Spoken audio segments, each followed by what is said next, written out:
Bismillahirrahmanirrahim.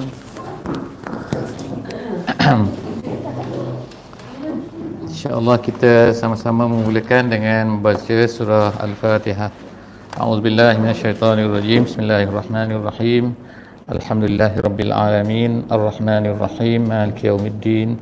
Iyyaka na'budu wa iyyaka nasta'in. Ihdinas siratal mustaqim. Siratal ladzina an'amta 'alaihim ghairil maghdubi 'alaihim waladdallin. Amin.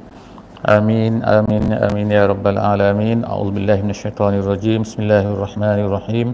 Alhamdulillahi rabbil alamin. Wassalatu wassalamu ala rasulillah wa ala alihi wa sahbihi ajma'in. Rabbana zalamna anfusana wa illam taghfir lana wa tarhamna lanakunanna minal khasirin. Allahumma 'allimna ma yanfa'una wanfa'na bima 'allamtana ya rabbal alamin. Wa sallallahu ala sayyidina Muhammad wa ala alihi wa sahbihi ajma'in. Walhamdulillahi rabbil alamin. Bismillahirrahmanirrahim. Alhamdulillah, bersyukur pada Allah Subhanahu wa taala. Salawat dan salam kepada junjungan besar Nabi Muhammad sallallahu alaihi wasallam.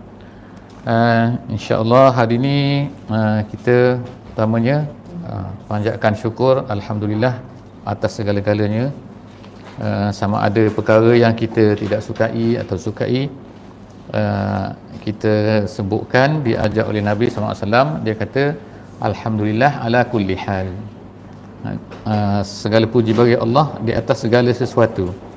Sebab kerana kadang-kadang kita fikir satu perkara itu baik untuk kita, tetapi perkara itu tidak baik untuk kita. Kadang-kadang kita fikir satu perkara itu tidak baik untuk kita, tapi sebenarnya baik untuk kita. Dalam Quran disebut asa an takrahu syai'an wa huwa khairul lakum wa asa an tuhibbu syai'an wa huwa syarrul lakum. Kadang-kadang kamu suka satu perkara tapi perkara itu tidak baik bagi kamu. Kadang-kadang perkara itu kamu tidak suka tapi sebenarnya perkara itu baik untuk kamu. Wallahu a'lam. Allah Ta'ala itu lebih tahu apa yang baik dan apa yang tidak baik. Alhamdulillah hari ini apa sahaja pun insya-Allah kita akan bersyukur dan kita akan insya-Allah terus belajar insya-Allah. Hari ini masuk hadis yang ke-16. Hadis ini hari ini pendek saja insya-Allah. Hari ini boleh 3 hadis hari ini. Semangat. Hadis yang ke-16 ni topik utamanya adalah berkaitan dengan marah. Marah. Dalam hadis ini kalau Imam Nawawi, hadis ni dia extracted daripada kitab Riyadhus Salihin.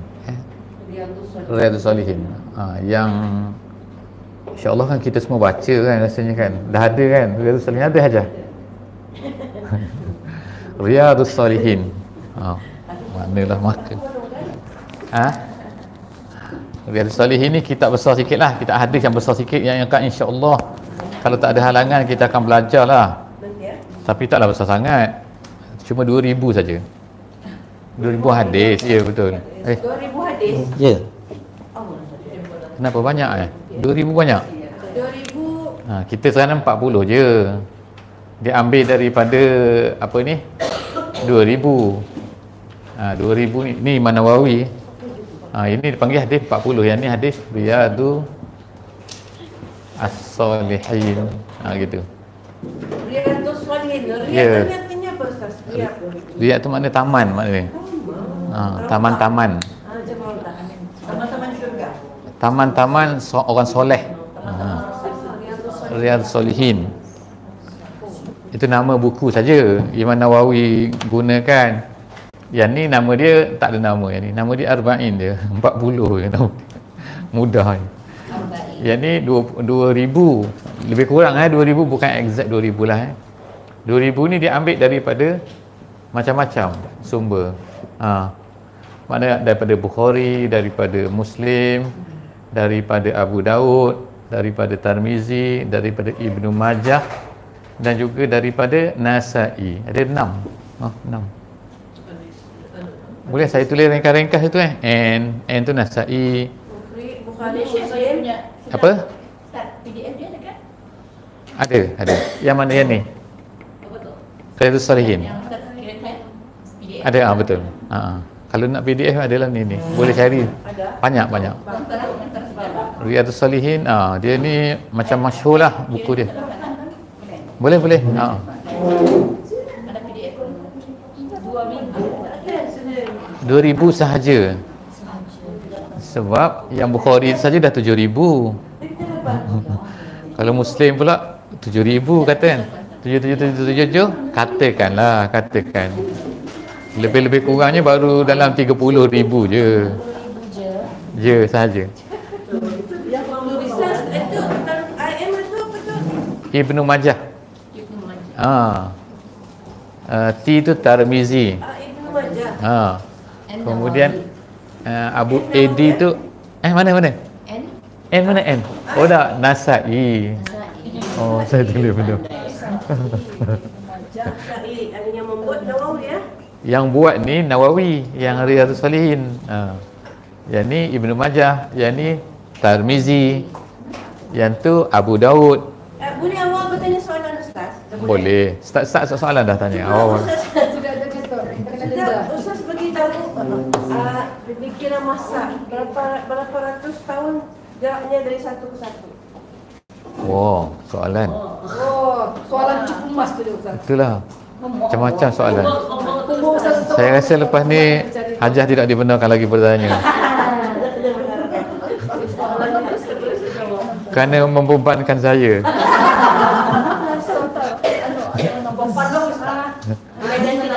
Lebih kurang. Boleh. Jangan tak exact ni. Semua ni abad dia start daripada lebih kurang lah abad boleh. Abad yang ketiga Hijrah. Maknanya daripada lebih kurang tahun 250 sehingga tahun 300. Gitu. Hijrah. Bukan Masihi. Maknanya dalam 200 tahun, 250 tahun selepas Nabi wafat. Itu. Sampailah kepada tahun 300 tu dia macam hampir semasa semua tu. Aja bukan tak ada, dia tak ada bukannya gap jauh-jauh bukan. Contohnya Bukhari itu ialah guru kepada Muslim. Gitu. Ada yang overlapping. Ya betul, overlapping. Tapi cuma kebanyakan tu overlap. Tapi Nawawi durang ni semua meninggal baru Nawawi lahir kan? Nawawi ni lambat. Nawawi ni dah abad yang ke-6, abad yang ke-7. Lama. Nawawi memang out daripada betul out. Sebab tu dia respect kepada semua ni lah. Inilah orang yang dipanggil pengumpul hadis. Yang menulis buku hadis. Yang Nawawi ni sebab bila dia ni abad yang keberapa tadi ni 6 kata 6 Hijrah kan. Tengok beza dia tu 300 tahun lebih kurang. 300-400 tahun. Bukan exact lebih kurang Jadi jarak masa tu jauh. Jadi kenapa Nawawi ni buat macam ni? Sebab dia nak ringkas, dia nak ambil yang macam yang penting-penting lah dia kata kan. Hadis-hadis yang dia rasa perlu diketahui oleh orang-orang soleh. Itulah sebab tu nama dia Taman Orang-orang Soleh. Taman Orang-orang Soleh. Gitu. Buku dia tu 2,000. semua yang 40 yang merangkumi semua aspek. Yang mana? Yang 40. Daripada 2,000 tu dia tengok kita pun malas juga kan. Dia buat 40. Itu pun malas juga.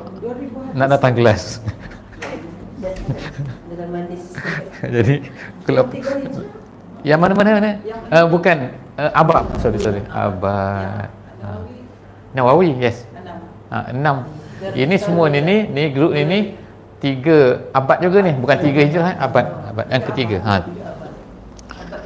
Abad yang ketiga 250 lah lebih kurang tahun dia. Kan tahun kalau kepala abad yang ketiga kan. Abad 3 dia tahun ke-200. Dia start macam tu. Kan? Dia punya pengiraan dia tu. 300 tahun kemudian baru tahfidz Nawawi. Baru datang Imam Nawawi. Tak apa. Masuk sampai ke seluruh dunia. Orang-orang di Jepun pun sedang lihat ni. Dia kata siapa yang banyak bertanya tu? Tak start lagi dah bertanya. Tak apa je, silakan. memeriahkan kelas. Kemudian baru nawi-nawiannya. Betul, baru nawi lain. Jadi itulah kesimpulan dia. Hadis ni kalau kita semua ni 40 ni ada dalam Riyadhus Salihin. Cuma dia ambil macam tu. Daripada Riyadhus Salihin dia ambil sikit, ambil ni sikit, ambil sini sikit. Di mana Nawawi pilih-pilih. Apa dia? Sikit-sikit Mana yang 40 ni tebal? Itulah. Dia tu relatif lah sebenarnya, tebal nipis ni. Bagi setengah orang dia kata Allah nipisnya. 40 sahaja. Alah, aku boleh belajar satu hari. Bagi setengah orang Allah 3 tahun baru habis. Jadi hadis hari ni ada hadis tentang marah. Hadis tentang marah ni dalam buku Riyadhus Shalihin ni dia akan ada bab-bab dia. Dia tak ada macam ni. Dalam hadis 40 ni dia tak ada bab. Dia teruskan 1 hadis 2, hadis 3, hadis 4. Dalam Riyadhus Shalihin ni dibahagi. Yang pertama hadis niat. Itu. Hadis tentang niat dan juga hadis tentang apa ni tujuan kita buat sesuatu. Dia ceritakan tentang tu saja. Ada 12 hadis. Tentang dalam Riyadhus Shalihin cerita saya cerita sekarang Dalam Riyadhus Shalihin ada 12 hadis berkenaan dengan niat sahaja. Jadi dia semua angle lah. Niat dari sudut ni, niat begini, niat begini, niat begini, tentang apa. 1, 12 hadis. Kemudian yang kedua dia pergi tentang taubat. Ada lebih kurang 12 hadis. Taubat lah macam ni, taubat begini. Habis tentang taubat. Dia pergi kepada yang ketiga dalam Riyadhus Shalihin. Tentang sabar. Tentang sabar ni banyak hadis. Ada macam ni, lebih banyak, dalam 30-40 hadis tentang sabar. Salah satu daripada hadis sabarnya ialah hadis ni. Ada yang sabar, ada yang marah ni. Hadis ke-16. Ada yang ke-16 ni. Jadi apa kaitan marah? Sebenarnya marah ni Imam Nawawi letakkan dalam bab sabar. Kerana salah satu daripada sabar ni ialah boleh kontrol marah. Kalau orang tak boleh kontrol marah, artinya orang tu tak boleh bersabar. Jadi simple lah hadis ni. Tengok simple kan. Pendek je. Kalau ikut betul-betul hadis ni, tu saja. Iaitu apa? La taghdab. Tu saja perkataan dia.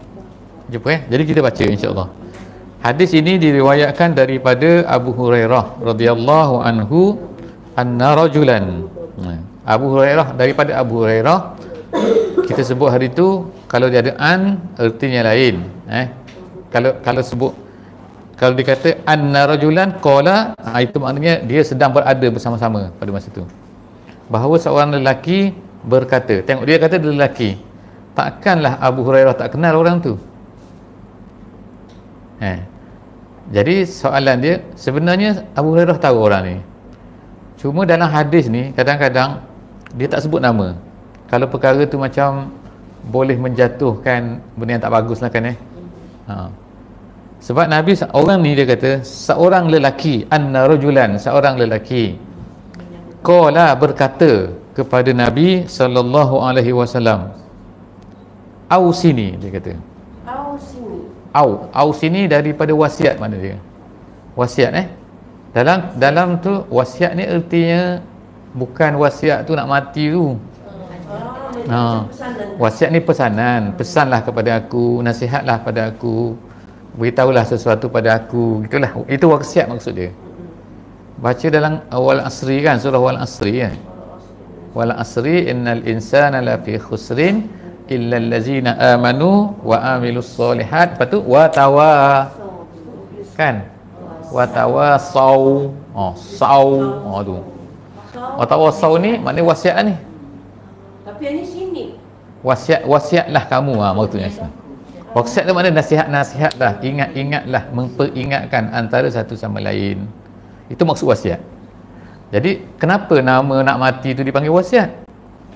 Sama juga, sebab kita nak ingatkan orang bahawa nanti kalau aku mati, harta aku nanti yang beri pada ni. Tak gitu macam itulah, itu nama dia wasiat. Tapi dalam syarak wasiat tidak boleh lebih daripada 1/3 sahaja. Tak boleh lebih. Not more mestilah kurang dari gitu kan. Harta maksudnya. Harta, yes, betul. Wasiat. Ni cerita wasiat mati. Contohlah kata hajah ni. Hajah, contoh hajah bukan betul. Hajah ada 3 buah jeep. Harta lain tak ada. Jeep aja ada dalam dunia ni kan. Oh. Contohnya motosikal tak ada, rantai tak ada, atau emas tak ada, duit dalam beg tak ada, 3 jeep saja. Tapi 3 jeep benar lah. 3 jeep benar lah kata kan. Itu saja harta aku. Kemudian dia kata, saya wasiatkan 2 buah jeep kalau saya mati beri kepada ustaz. Oh. Contoh bukan betul tu aja. Contoh je. Jadi katakan hajah meninggal, tak apa dah. Contoh je ni. Jangan sedih. Katakan. Jadi orang tu wasiat ni boleh sama ada pesan mulut kepada orang dan mesti ada saksi lah, ataupun tulis. Orang sekarang orang putih lagi lah, advance nak pakai peguam lah kan itu cerita lain lah tu, tak apa lah. Tapi kalau kita boleh buat guna peguam, tak apa lah, okey je, tulis. Matilah. Jadi sekarang ni tengok dia tulis 2 buah jeep untuk ustaz, 1 jeep untuk hajah ni, sebab dia banyak-banyak bertanya soalan. Menyusahkan.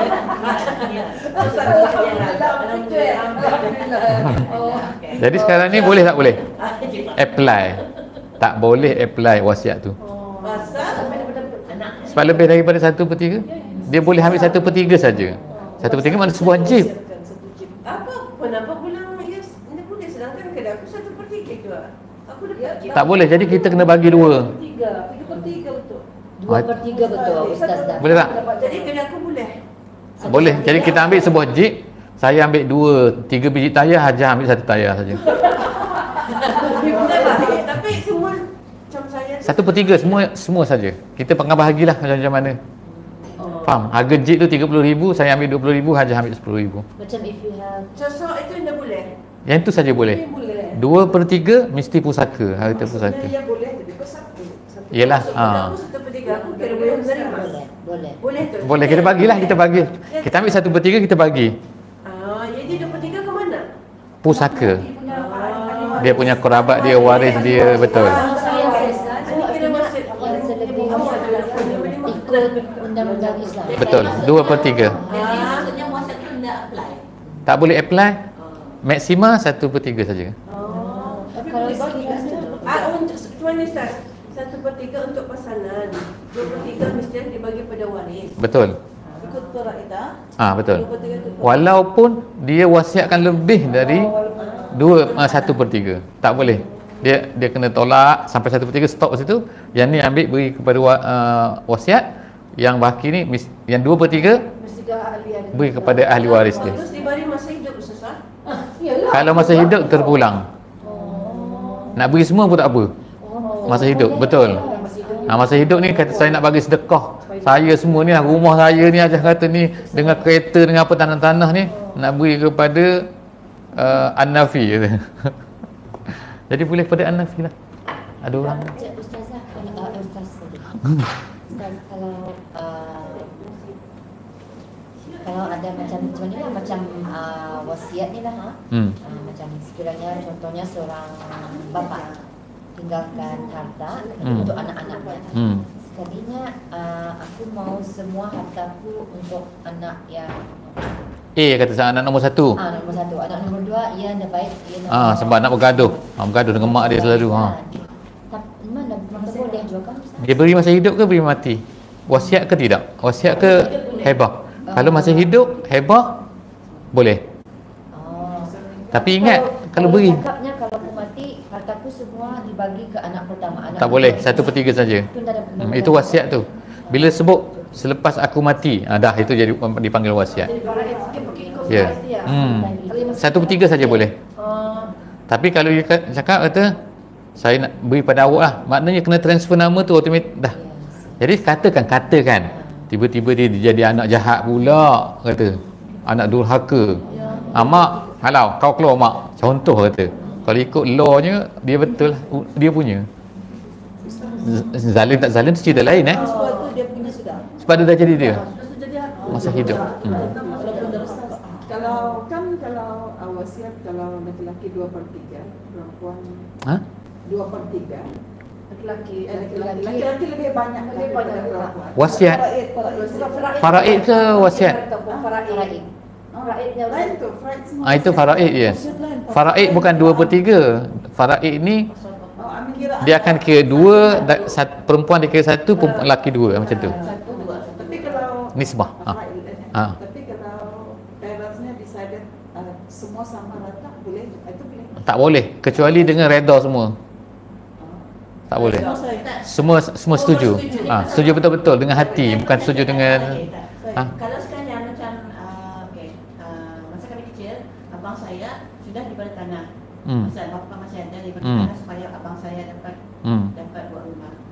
Jadi bapak saya cakap kalau nanti kalau yang sudah meninggal, abang saya tidak perlu dapat lagi sebab ia sudah dapat. Tapi dalam faraid tetap dia dapat. Sudah meninggal, sebenarnya harta itu belum berbagi. Jadi masa pagi faraid tetap dapat. dapat, betul? Cuma tu yang Walaupun bapak saya mewasiatkan, diwasiatkannya anak-anak abang dah Dia wasiat tak dapat tak boleh, wasiat dapat boleh. Tak, dia cakap, maksudnya abang yang si abang tak perlu dapat lagi sebabnya sudah Tak boleh. Itu wasiat melarang tak boleh. Jadi kami dah apply kami dah apply Tak boleh apply tu. Kan? Kalau dia benci pada seorang anak tu, dia kata, awak nanti kalau aku mati, ni jangan beri apa-apa pada dia ni. Contohnya. Sebabnya dia dah ada. Yalah. Tak boleh apply. Yang kecil yang lain sudah.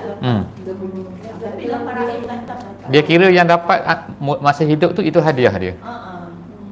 Ustaz, kita masalah sekiranya kan Ustaz macam Ustaz cakap tadi kan jeep atau okey lah. Sekiranya saya sudah siapkan atau untuk satu seorang walaupun kan kereta ni kan ingin bertahan kan. Sekiranya syuting seorang lah sudah. Katakan. Sekiranya wasiat okey lah. Macam rumah cuma seorang lah. Wasiat ke apa tu? Satu pesan untuk bagi anak-anak Ustaz. Anak tanya, kena clear wasiat atau beri sekarang. Kalau hajah dah beri sekarang, sekarang kau anak satu kau ambil jeep ni, jeep hijau. Satu anak dua ambil jeep hitam. Yang ketiga ambil jeep ni. Sudah okey dah beri katakan. Beri ni ke beri selepas mati? Dia kata memang beri sekarang lah. Okey, dia pun dapatlah jeep tu. Dia pun nak jual kata. Kau nak jual? Aku masih hidup lagi. Dia milik dia tu pulang pada dia lah. Dia berilah tu. Boleh lah sebab dah beri kan. Beri namanya. Dah beri. Itu bukan wasiat. Wasiat ni nanti kalau selepas mati harta itu wasiat. Tapi wasiat tak boleh lebih daripada 1/3. Kalau orang putih ni, orang barat ni, dia wasiat kepada kucing semua harta aku. Nak macam mana kan? Kucing pula dah. Kepada rumah penjagaan anjing. Dia bagi kata semua harta aku beri pada situ. Dia nak marah pada anak dia, pada isteri dia. Itu boleh dia pakai macam Bill Gates tu, Ustaz. Si Bill Gates katanya semua ke charity, anaknya dah dapat. dia tak nak bagi kan. Bini pun bercerai pula dah. Macam-macam lah itu. Dia tak ikut Islam lah kan. Ikut Islam apa-apa pun mesti kena dia akan dapat waris. Okey. Ada soalan tentang wasiat lebih kurang lah. Detail-detail 3 hari nanti. Ya. Kalau dia dibagi harta atau adakah yang memudaratkan yang meninggal? Mana tu? Orang selagi orang belum membagi harta atau adakah memudaratkan yang Allah yang belum membagi? Tak faham. Orang yang meninggal. Okey, orang meninggal, kemudian dia bahagi tak ikut. Tapi masa tu lah Kak lagi proses belum lagi berbagi-bagi. Adakah masa itu berdosa ke orang yang meninggal? Tak, orang meninggal tak ada dosa dah. Ia sudah tak apa-apa. Dah. Anda menyusahkan dia tu?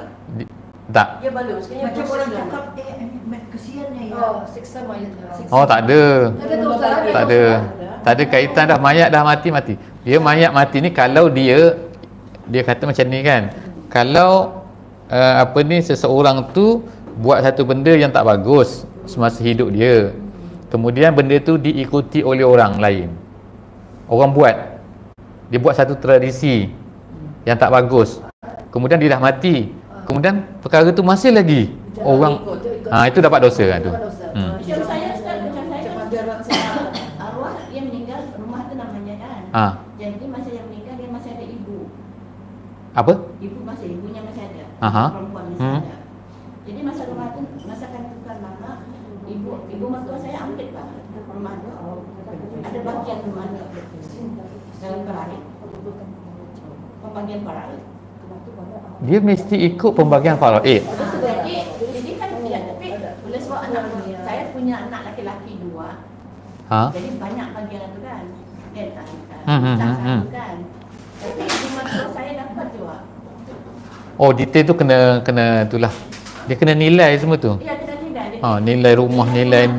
Kemudian dia dapat 18,000. Ini bagi 18,000. Arah ibu mertua saya bagi 18,000, baru dapat saya masukkan nama anak saya.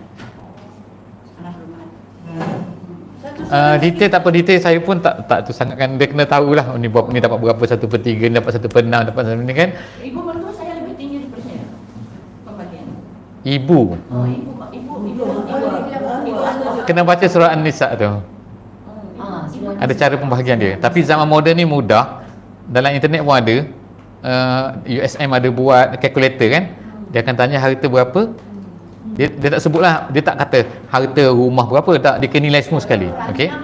Lepas tu dia tanya anak ada berapa, ni ada berapa, isteri ada berapa, ibu ada berapa, ada ke tak. Lepas tu tekan je, dia akan keluar semua. Tapi saya ikut daripada perarit dulu. Kalau betul tu betul lah. Mahkamah. InsyaAllah. Ada lagi Ustaz. Ustaznya hadis nak ingat mana sekejap. Dia pendek kan? Ada sikit dia soalan ni pilih. Dia sekiranya kan ada pembagian harta ni lagi. Ada kadang-kadang kita ni bilang orang sampai berkelahi babak hamba-hamba semua sekali kan. Betul. Beradik apa. Tapi adakah ia lagi soalan saya mengefek lagi orang yang meninggal? Adakah ia Tak. Ada apa-apa Tak ada. Orang Orang dah meninggal lah. tapi yang Kecuali kalau dia tak baik, tak ada kaitan dengan dia. Dia terseksa Tak. kalian harta. Tak. Ada contoh-contoh ada satu hadis kata tangisan orang meninggal menyeksa mayat. Ada hadis macam tu Ada tak pernah dengar? Tangisan tu bukan menangis, tapi yang jenis cakap-cakap, meraung-raung tu yang jenis, adalah orang Arab, adalah cakap-cakap, tarik-tarik baju. Dia kata menyakiti mayat lah, kata memberi dosa pada mayat. Hadis tu betul. Maksud dia bukan macam tu. Maksud dia ialah sebab dia tidak mendidik itu tu. Dan dia juga kalau berpesan kepada orang supaya tolong tangiskan aku. Kalau pesanan dia tu menyebabkan dia dosa, faham tak? Ada orang macam tu. Macam kalau orang mati nanti panggillah upah. 100 orang menangis untuk aku. Macam tu. Kalau dia dah, bukan dia pesan, bukan dia ajak, bukan dia apa, tiba-tiba orang buat, tu tak ada kaitan dengan dia. Dia dah mati, putus dah amalan dia. Engkau tak amalu kan?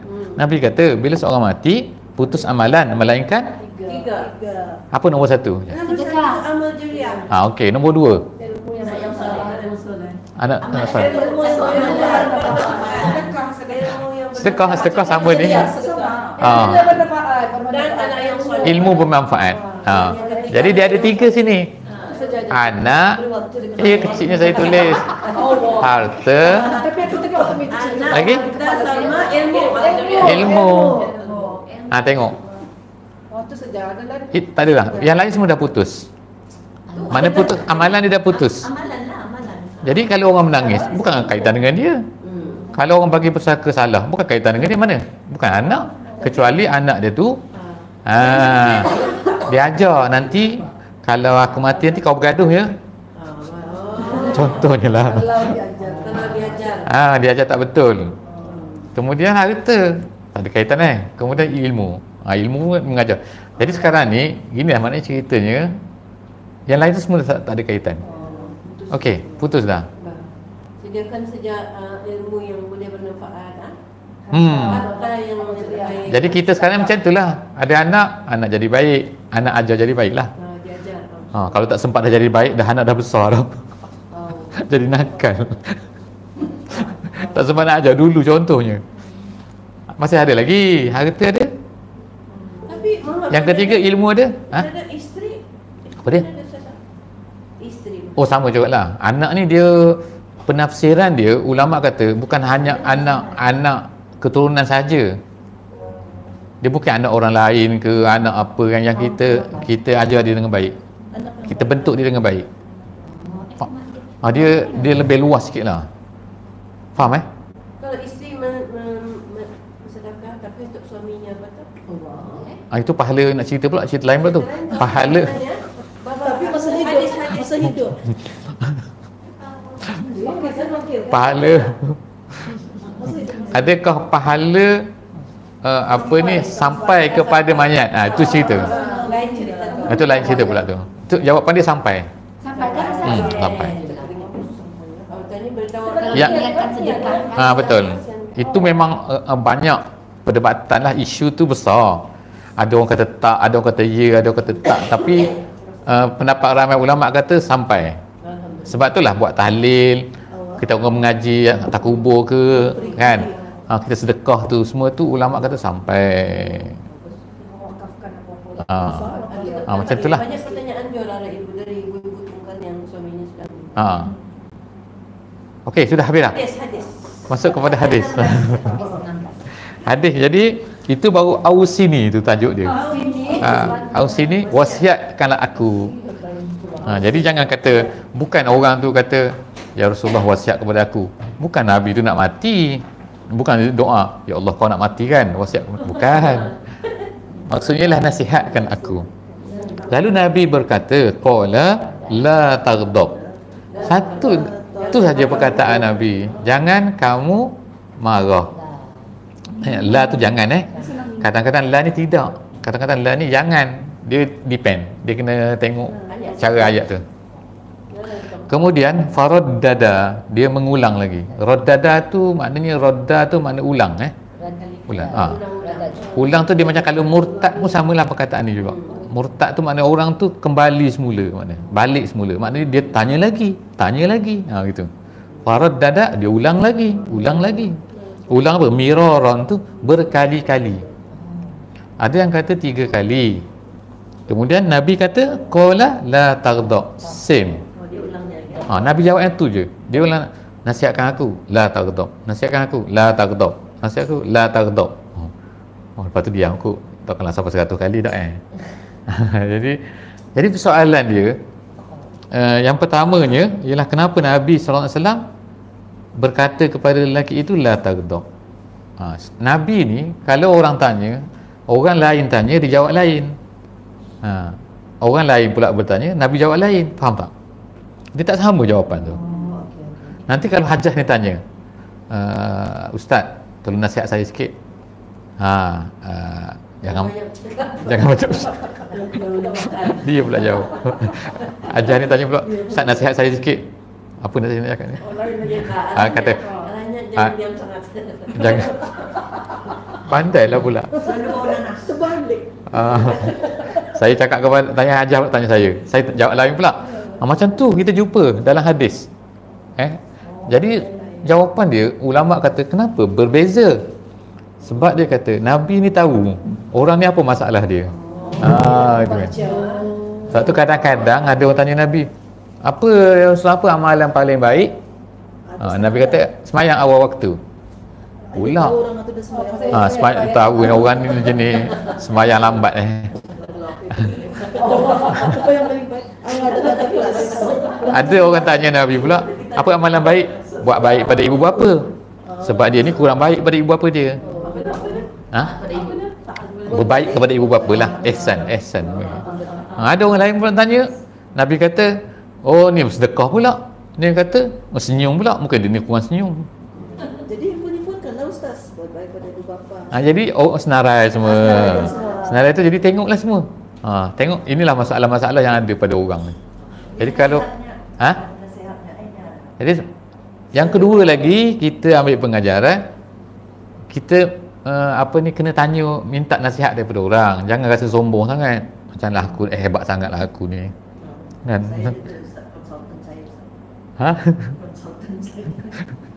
Maknanya kita minta nasihat, bukannya setengah orang ni orang nasihat pun tak boleh.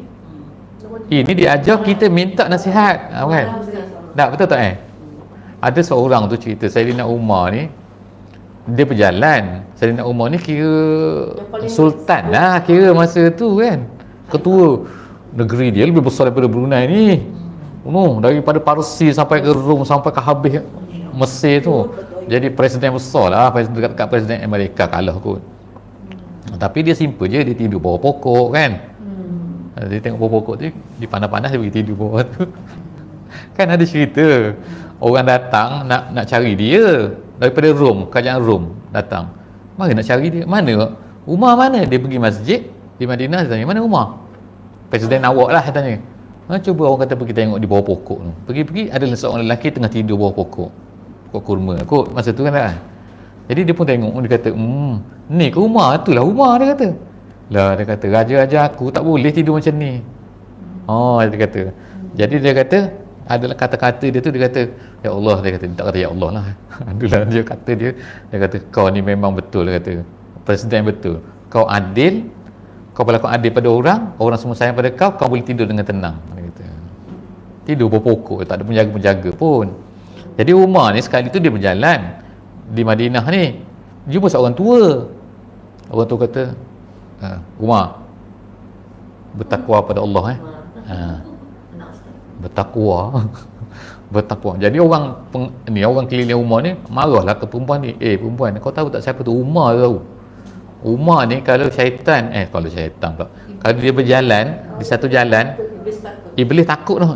Syaitan takut nak lalu jalan tu. Power dia punya bau pun dah power.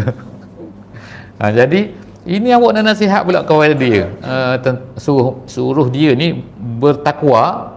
Jadi Umar kata tidak ada kebaikan pada kita kalau tak ada orang nak nasihat kita, dan takwa tu lah yang paling tinggi sekali kan. Jadi mana ada orang yang full takwa kecuali Nabi. Jadi kenapa marah ke dia nak wasiat kan? Biarlah dia nak wasiat pada aku. Okey, habis cerita ni. Jadi kita minta. Ya, betul. Jadi terima kena minta wasiat, kena minta nasihat, dan kalau orang nasihat kita pun janganlah marah. Barulah selesai masalah kita ni. Kalau tak betulnya bersyukurlah. Betul. Walaupun nasihat tu nasihat macam tak ada apa-apa pun, nasihat apa? Hajar baik-baik baik. Aku ni tak baik ke?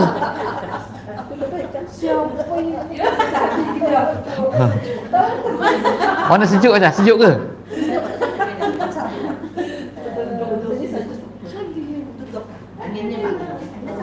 Okeylah. Suara dengar belakang. Dengar, okey. Nasihat itu kan Ustaz nanti. Nasihat itu. Yang kedua, ni nasihat ni, dengar ni, jangan marah. Jangan bising-bising dalam kelas. Bertanya, tapi kalau tak tahu kena tanya. Jangan simpan. Nanti balik jahil.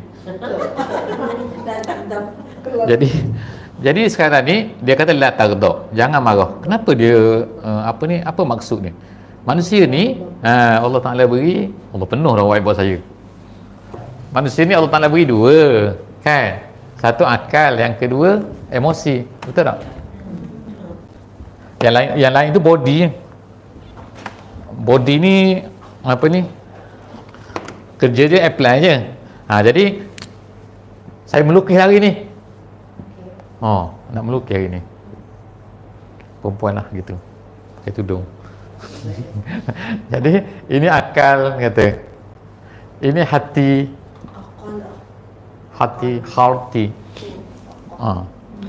Aklan. Dalam hadis ni ada Nabi kata ni. Nabi kata perempuan kurang akalnya. Wow, ni orang perempuan marah ni. Ada tak? Pernah tengok? Yang 99 tu tak ada dalam hadis. 19 tu tak tahu daripada mana tu. Nabi kata kurang akalnya, Nabi kata. Tapi jangan, sebab tu terjemah kadang-kadang salah ni menyebabkan orang marah kan. Kita kurang akal. Gila ke perempuan ni? Mana perempuan gila? Perempuan lebih pandai lagi. Tengok universiti. Dapat A-level semua A. Semua tu perempuan kan. Tu kurang akal lagi.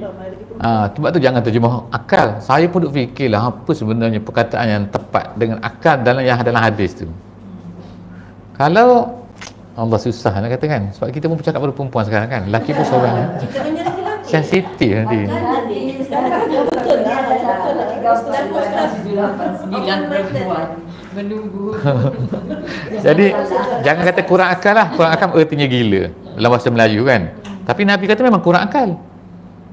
Kurang akal dan agama, Nabi kata dua. Hadis sahih. Kurang akal dan agama. Ya.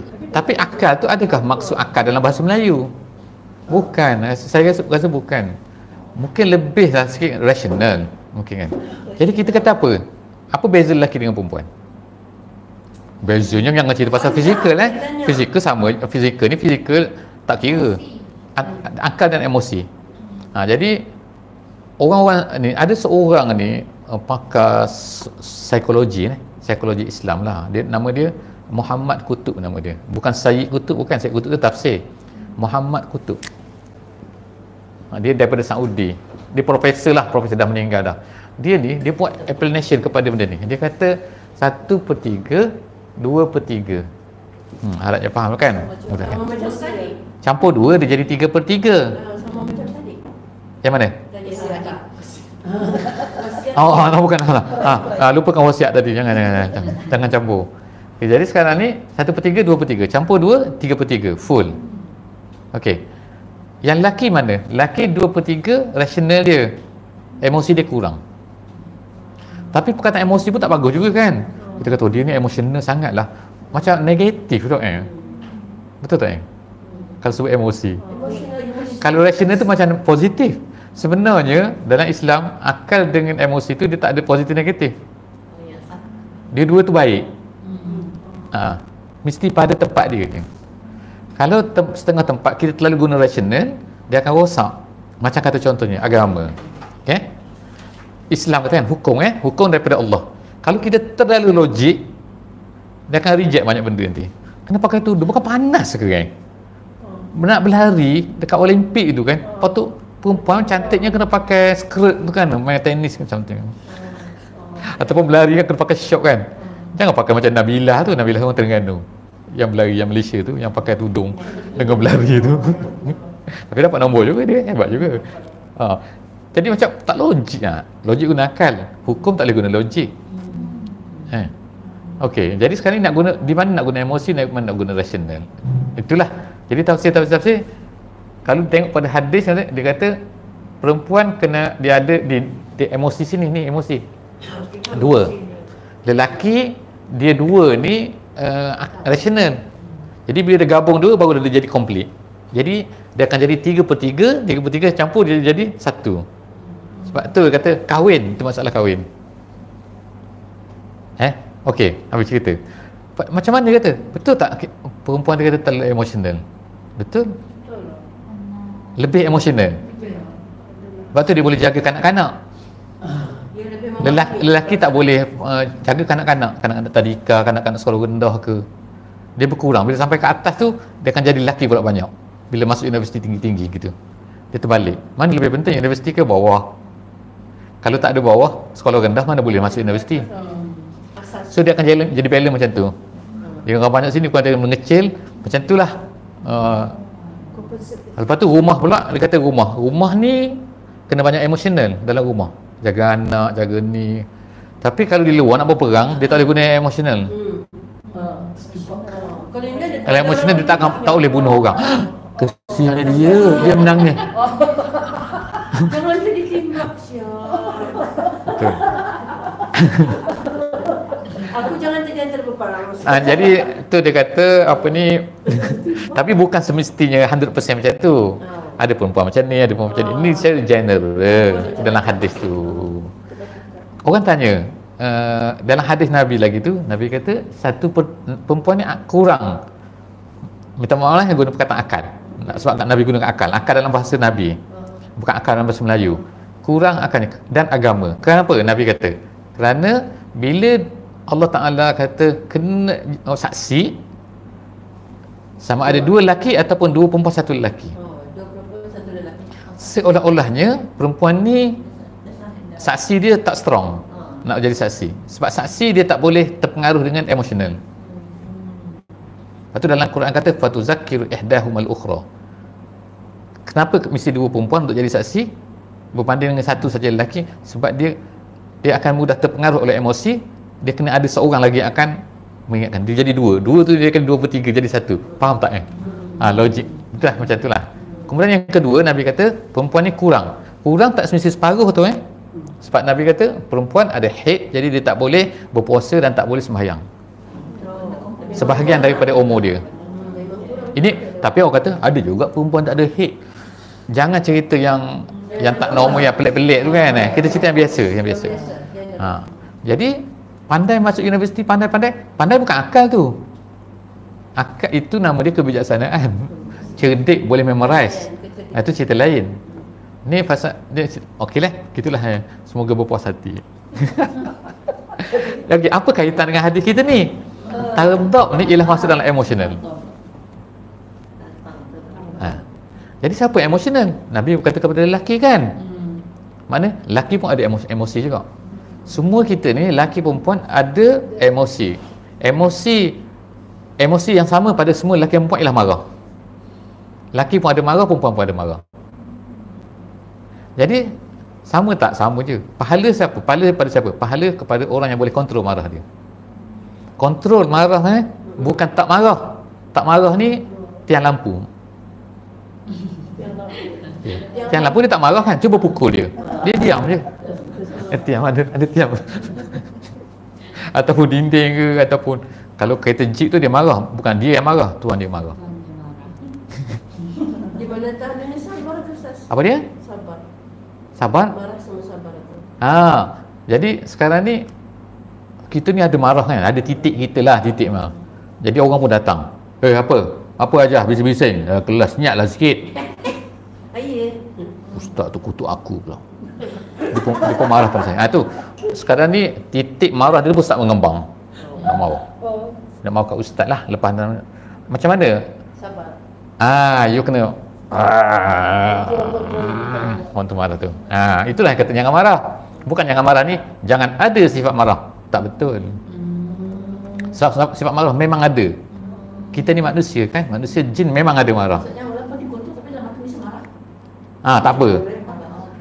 Dia tak boleh apa, diterjemahkan kepada fizikal kan. Kita ada ni fizikal, ni fizikal, ini hati, ni akal. Marah ni sini, bukan sini. Okey? Marah hati dia kan? Marah iyalah. Hati yang marah kan? Hatiku pemarah ke otak aku marah benda. Otak ni tak ada. Otak ni yang dia tahu ni je. Ustaz, sabar dari hati ke dari akal? Dari sini. Sabar. Boleh kontrol. Sabar ialah kontrol ni. Kontrol di sana juga, dari sana. Ya, betul. Jadi sekarang bila Nabi kata jangan marah, kata mesti bunuh hati ni. Bukan. Tapi dia akan keluar ni kan. Bila kita marah, dia akan start keluar. Keluar pada tangan, dia nak tampar orang. Keluar pada muka. Nak marah tu. Kalau muka tak marah macam tu kan. Keluar muka, keluar pada kaki, dia sepatlah orang kan. Itu marah kan tak kan?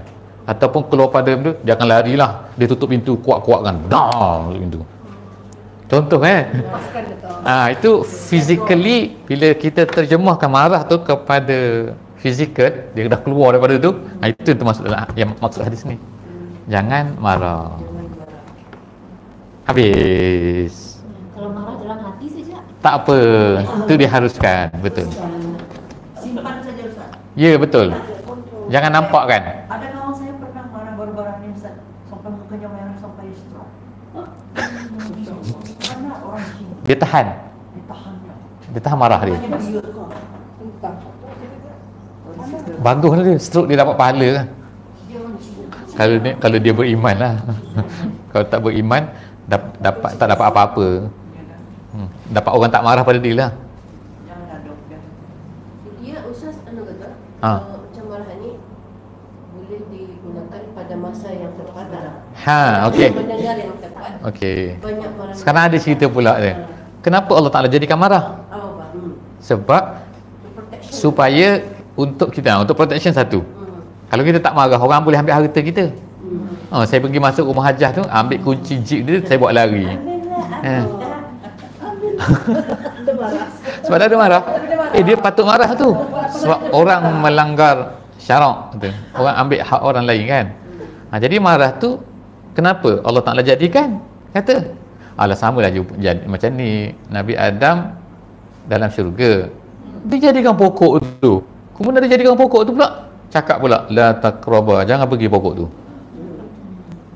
Bukankah bagus logik kita lah? Tak jadikan pokok tu langsung, jangan ada taqraba, tinggallah hadam dalam syurga selama-lamanya, kita pun tak lahir. Jadi awak pun nak cakap sekarang pun tak ada, awak memang tak wujud. Pandai sangat nak bercakap. Dalam syurga mana ada beranak dah. Jadi awak macam mana nak wujud? Ada awak lah dengan Adam selama-lamanya. Sebaik ada pokok tu, awak lah muncul. Bolehlah sekarang nak letih-letih pula, nak bibiran pula sekarang. Contoh macam tu kan.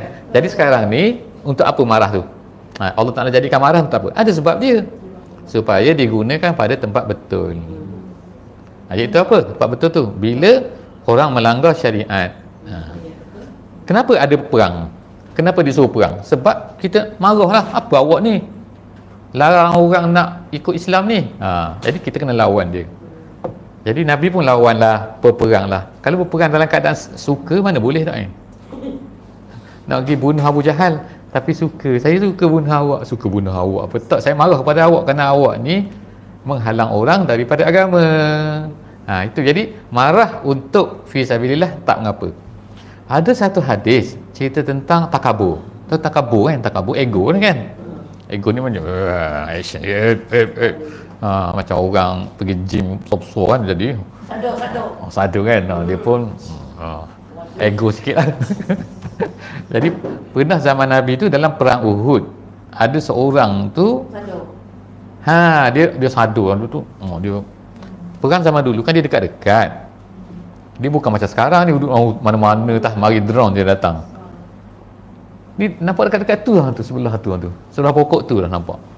Jadi sebelum perang ni mereka akan nampak antara satu sama lain kan. Jadi ada seorang sahabat tu, dia macam tunjuk action sikit lah, macam tu kan. Nabi kata pada dia, perbuatan ini kira berdosa, tidak dibenarkan kecuali dalam keadaan seperti ini. Maknanya takabur lah tu.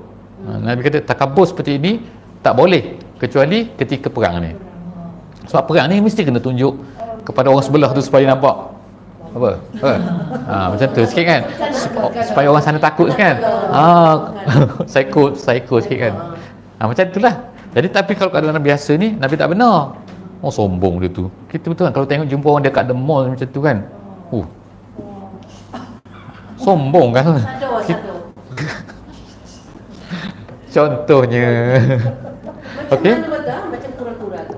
Jadi ada benda-benda dalam hati kita ni Allah Ta'ala jadikan kita boleh luahkan dia, kita boleh tunjukkan, terjemah pada fizikal apabila keadaan tu diperlukan oleh agama. Itulah, habis. Itu syarah kepada hadis ni. Ada soalan lagi sebelum kita baca ni? Terjemahan tak perlu Pokok perbincangan hadis. Marah pengenalan. Apakah punca dan sebab yang boleh melahirkan kemarahan? Tak payah Itu soalan, dia pun soalan, dia tanya, jangan tanya saya lah. Yang kedua, marah dan murka Allah telah sabit makna telah ada sifat ini pada Allah Ta'ala. Ada dalam hadis Allah Ta'ala ni marah, wa ghadiballahu alaihim, dalam surah Al-Fatihah contohnya. Apa kita baca, memang baca hari-hari 17 kali kalau tak susah Ada tak Allah Ta'ala marah dalam Al-Fatihah? Ada. Maghdub kan maghdub, ghain ba ni ghadab la taghdab tadi ni, jangan marah la kan tadi kan. Ta tu kamu, ta taghdab, jangan kamu marah. Jadi maghdub ni ialah orang yang dimarahi, maksudnya orang yang dimurkai. Siapa yang orang ni? Iaitu orang yang sesat. Siapa kan? Sesat kemudian tu Yahudi ni. Kalau dol tu, dolin wala dolin tu orang Kristian. Kristian. Maghdub ni Yahudi yang dibenci, yang dimurkai, yang dimarahi. Dol tadi tu, yang satu lagi tu dolin tu, ini Kristian, sesat ni sesat.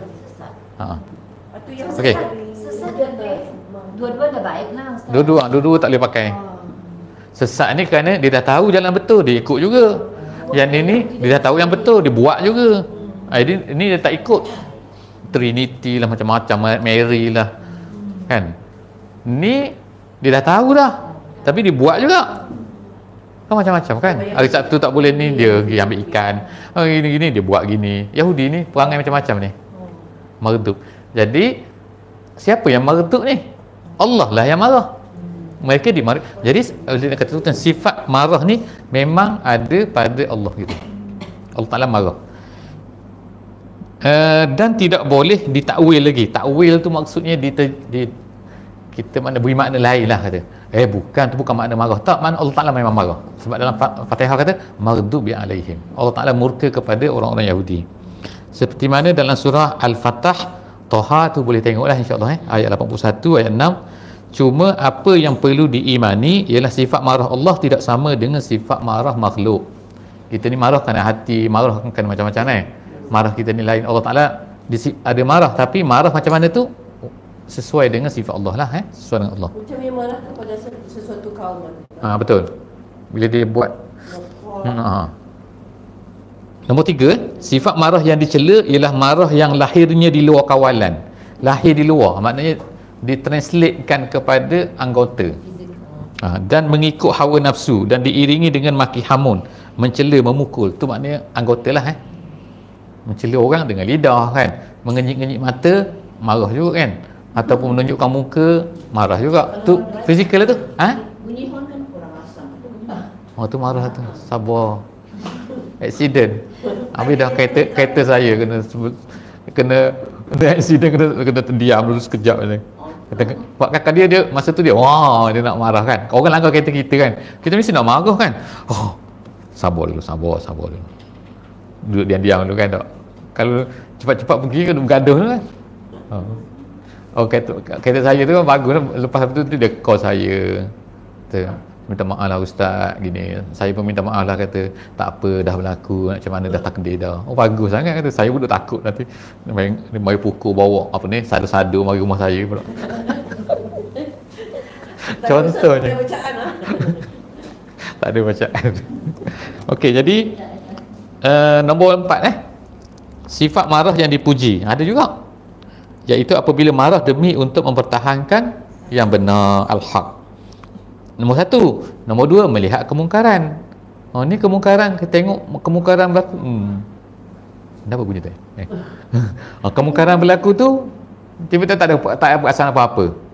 Dia kan dalam hadis kata, siapa yang melihat kemungkaran, ada dalam hadis 40 ni, melihat kemungkaran hendaklah ubah dengan tangan, anggota fizikal, ataupun mulut, sama ada tulisan apa semua kan, dalam media sosial, ataupun hati. Itu paling kurang tu, hati. Kalau hati pun tak ubah, tak ada rasa marah terhadap kemungkaran, Nabi kata tak ada iman. Sebab marah pada hati bukan payah pun, marah pada hati. Contoh kata, tengok tu kan, ada pula tu Olimpik, sekarang ni musim Olimpik duk terjun kan tu. Muslim tu kan tak kan, duk terjun tu kan, kan bukan terjun pakai baju semayang kan. Tu kan pakai tudung macam ni terjun kan. Duduk atas tu kan 5 meter. Terjun apa benda, orang kata kain apa pula turun tu. Sebab Melayu jadi banyak orang komplain kat tu dalam media sosial tu. Duk puji apa kata puji. Dapat kalau memandang tak ada apalah. Dia memang tak kisah kan. Dia nak sokang apa benda ni. Berenang dengan terjun tu. Dengan Anika Rama. Anika Rama pula dah. Jim Rama. Dah lah pakai tak senonoh. Berpuji buat apa kita? Kena ada kemungkaran dengan hati tu. Kalau artinya ustaz, kalau dalam hati ada bercakap apa ni macam paling kurang tu, paling kurang. Tak jadi dosa. Sebab kita tak mampu dah. Takkan nak pergi bakar Olimpik sana tu kan tak. Jadi kalau dalam hati saya bercakap macam apa, macam marah dalam hati, tapi tak jadi dosa ke saya. Ya. Kalau tak ada perasaan apa-apa tu ada masalah. Kalau melihat Macam kemungkaran tengok je happy, sama-sama happy je. Best je. Tunjuk pula anak-anak. Tengok cucu-cucu, tengok best kan? Nanti jadi macam itulah awak. Eloklah tu awak. Ajaran dia sudah. Ajar lagi cucu-cucu tu pula. Patutnya bila tengok TV tu kan, tengok tu. Tu tak betul tu. Kena cakap macam tu supaya dia tu anak-anak cucu tu tahu kan. Boleh ajar. Kemudian apa ni, dan berdepan dengan apa yang dibenci oleh Allah, sama tu kan. Contohnya kisah Nabi Musa memarahi kaumnya yang telah menyembah anak lembu. Kisah Nabi Yunus bersama dengan kaumnya. Yang mana kisah Nabi Musa tu, tahu kan tak cerita tu? Dia pergi 40 hari tu, balik-balik turun-turun sembah anak lembu pula. Dia kata, awak ambil mana pula sembah lembu? Dia kata, inilah Tuhan yang Nabi Musa lupa tu nak beritahu kita pula dah. Dia kata pelik-pelik. Siapa dia ikut? Siapa tu? Samiri. Samiri tu jahat. Samiri tu dia tengok tapak kaki malaikat tau, masa berjalan atas pasir tu, dia tengok, dia pun ambil, nampak bekas. Jadi dia ambil tu, dia ambil simpan. Lepas tu Nabi Musa dah tak ada, dia pun tipu. Lepas tu ada Nabi Harun ada, tapi Nabi Harun ni jenis lemah lembut. Dia bukan jenis kasar macam Nabi Musa tu. Musa nak tampar orang kan, dia angkat batu seorang-seorang dia je itu kan. Jadi sebab tu Nabi Musa bila turun tu, Harun, kau tak larang dia orang ni? Macam tu lah. Saya buat cerita lah. Dan dalam Quran tu ada, dalam Quran sebut cerita ni kan. So dia kata, aku takut nanti kalau aku buat, nanti aku pula kena apa-apa, dia buat ini kan. Dia pun pergi bakar tu, dia kata, anak lembu tu. Orang semua pecahkan patung anak lembu tu. Lepas tu macam-macam lah perangai Bani Israil itu. Tu maknanya dia marah tu. Yang kedua, Ghadban Asifah, dia kata tu. Sampai dia pecahkan tu, dia bawa balik Taurat kan. Yang tu kan, dia marah. Pecah. Kenapa kau ni? Lepas tu kisah Nabi Yunus bersama kaumnya. Nabi Yunus pun marah juga. Dia berdakwah kaum dia. Berdakwah. Kaum dia ni buat dono, tak nak ikut pun dia. Tak nak dengar cakap dia. Dia marah. Dia pun naik kapal kan. Naik kapal tu, lepas tu ribut kapal tu. Nak tenggelam. Orang pun nyambut undi. Siapa kena? Tengok naik Yunus.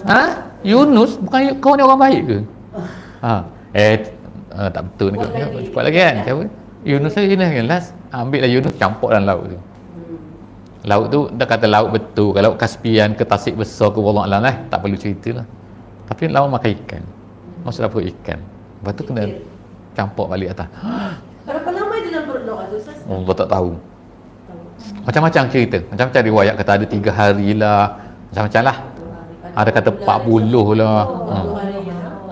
Tak tahulah. Kajian kata tak boleh hidup manusia lebih daripada 1 minit dalam perut ikan paus. Kajian moden tak payah cerita kan. Tapi dia pun dalam Quran sebut, dia pun dia campak di pantai tu. Pantai tempat kampung dia balik. Kampung dia semula. Lah, naik dia Brunei balik dah. Lepas tu tumbuhlah pokok satu pokok kan. Tumbuh pokok tepi dia tu. Pokok tu pun berbuah.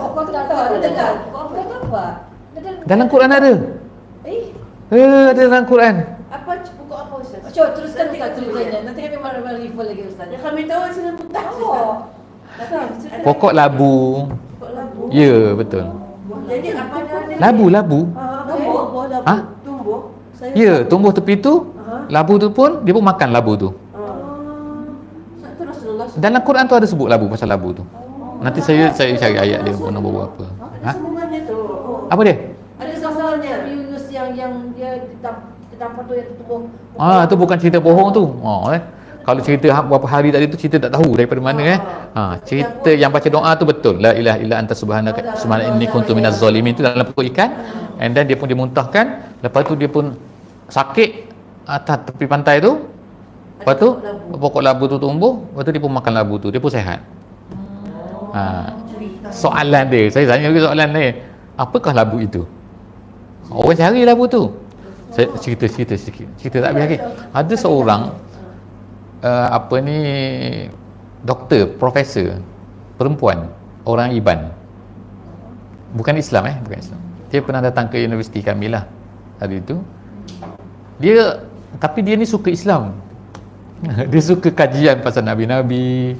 Tapi dia Kristian. Dia pakai baju kurung macam tu lah, tak pakai tudung lah. Yang dari Sarawak. Kenal ke? Dari Sarawak. Dari mana dah? Magdalene, bukan? Ya ke? Dari mana dia? Tak. Dari KK dia tak? Dia dari Kuching, dia dari Kuching. Kuching. Dari Kuching. UiTM Kuching. Jadi dia buat kajian apa hari tu, dia datang ke tempat kami ni, dia bentangkan satu paper pasal apa? Apakah labu yang dimakan oleh Nabi Yunus? Sebab ikut kajian dia, labu ni ada 40 jenis labu. Spesies labu. Ada labu ni lah, ada labu kuning, labu air, labu kuning, labu benda kan. Labu pumpkin, benda-benda tu. Semua tu labu tu. Labu apa yang tu? Dia buat kajian-kajian, dia buat satu kesimpulan. Labu ni lah sebenarnya. Sebab kajian dia, labu ni boleh ubat penyakit orang lemah.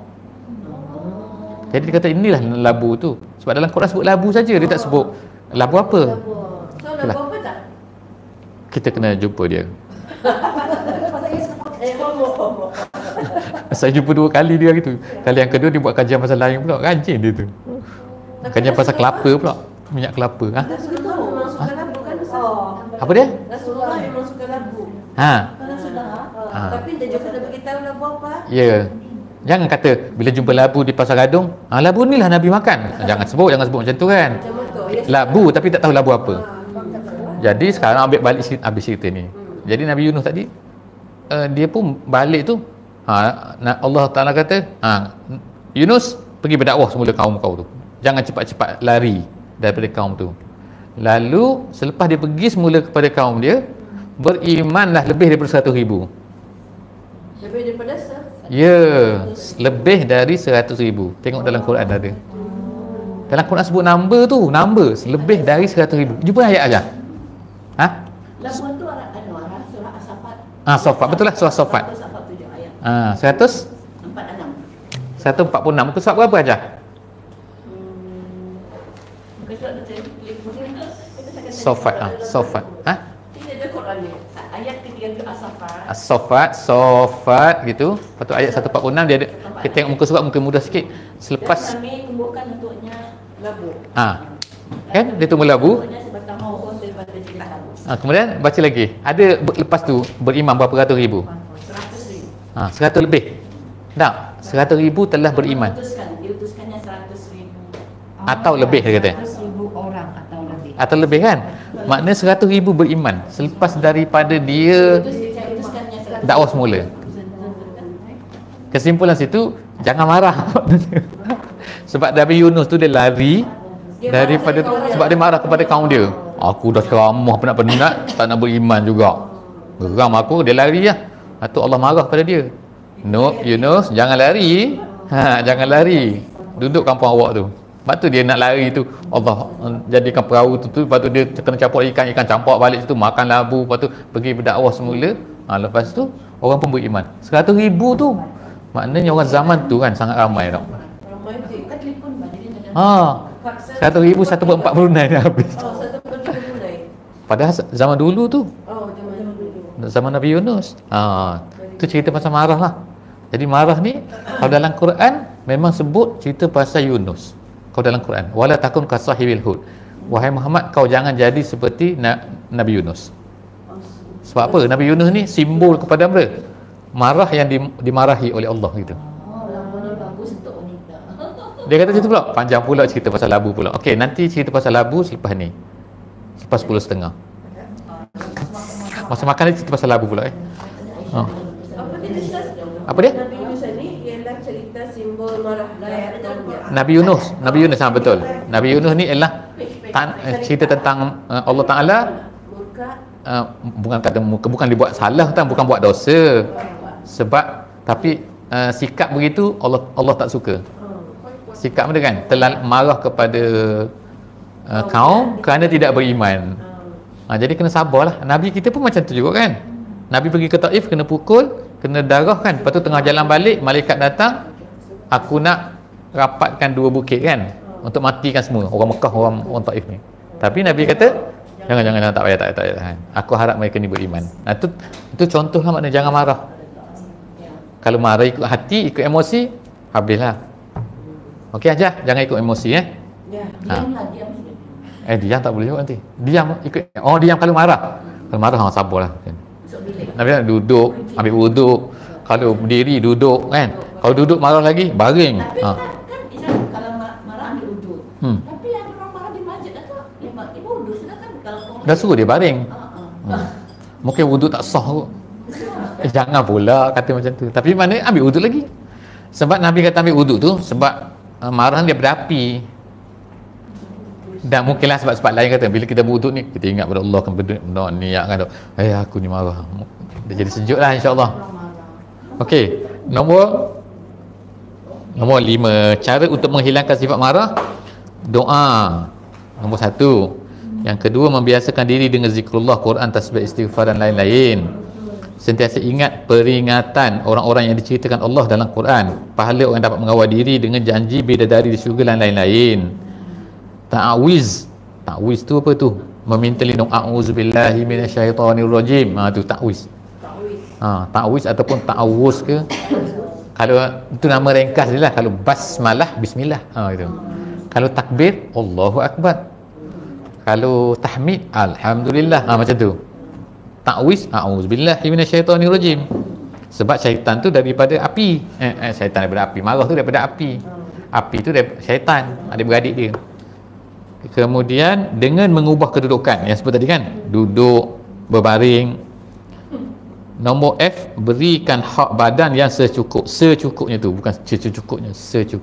S, seperti tidur, rehat dan tidak memenatkan. Sebab dia inilah kata itu cara manajemen marah. Sebab dia apa ni, bila serabut ni nak cepat nak marah sikit. Emosi kan. Emosi tu macam dia emosi tu macam seketul. Jadi bila dah serabut ni mari-marah pula dia akan jadi nak Hang.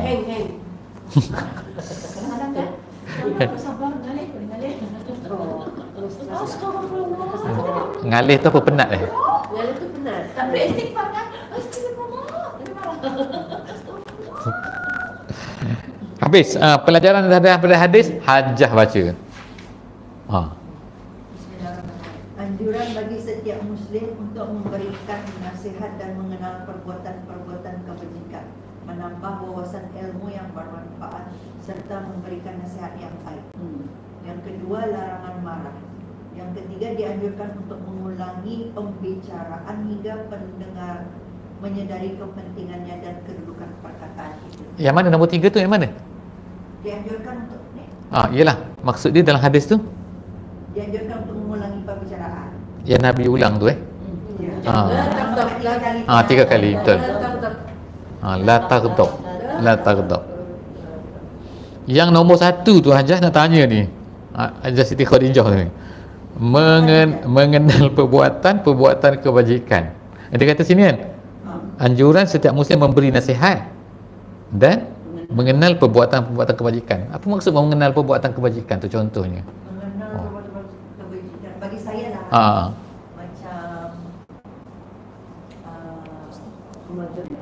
Mengenal macam majlis taklim tu bermanfaat, bersedekah, amal jariah. Jadi itu sebab tu dia katakan macam tanya tu kan, maknanya minta wasiat tu, maknanya bukan hanya kalau kita bertanya pun ada kelas di mana kita minggu ni, contohnya itu termasuk jugalah. Macam kita ni sharing poster-poster. Betul, sharing program ke benda kan. Kemungkinan orang tak datang, tapi kita dah lepas tanggungjawab kita kan. Dan kita kalau kita tak tahu pun kita tanya, mungkin kita tak boleh pergi. Tapi kita tanyalah. Itu dapat mana kan? Pahala itu sudah. Insya-Allah. Kalau orang pergi seorang, kalau orang tak pergi pun ada niat nak pergi, kita dapat pahala juga. Tak? Sebab tu share-share lah. Yang dia mau pergi tapi dipaksa pergi, dapat pahala.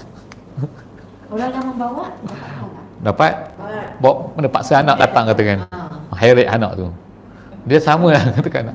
Anak tu katakan tak nak pakai tudung, tak nak tutup aurat kata. Kita paksa dia. Awak aku tampar kau ni. Pakai tudung, keluar. Itu pun kita lepas tanggungjawab kita. Tapi dia sendiri tak dapat pahala, dia punya pasal. Kan macam tu lah kan. Kalau kita kata bos kata, bos berjabat. Saya ada syarat kapal terbang kata. Air Asia kata contohnya. Saya toke dia.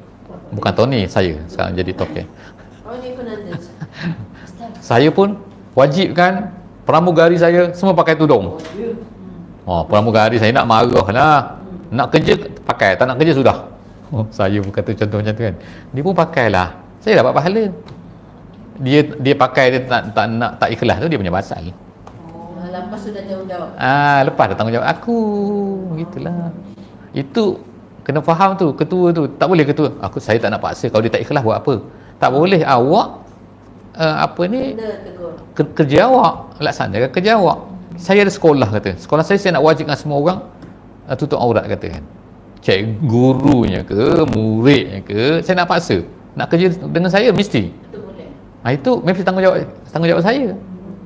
Kan? Tapi dia tak ikhlas, itu dia punya pasal lah. Lepas tu keluar sekolah dia pun tarik. Antara ibu dan anak, kalau anak Sama juga. Dia ayah bertanggungjawab, bukan ibu. Ayah, bukan ibu. Bukan. Kalau dia berani abang. Ayah mendidik, mak mendidik kan. Yang membuat law ayah.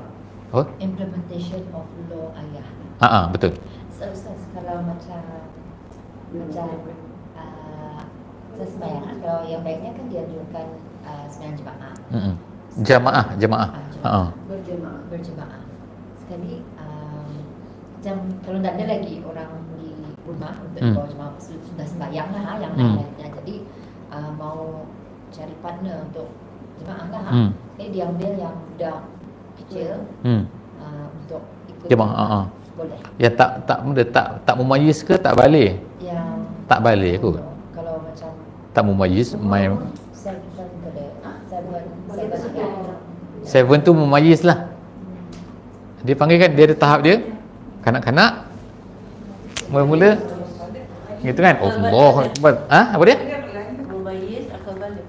Dia memayis atau balik.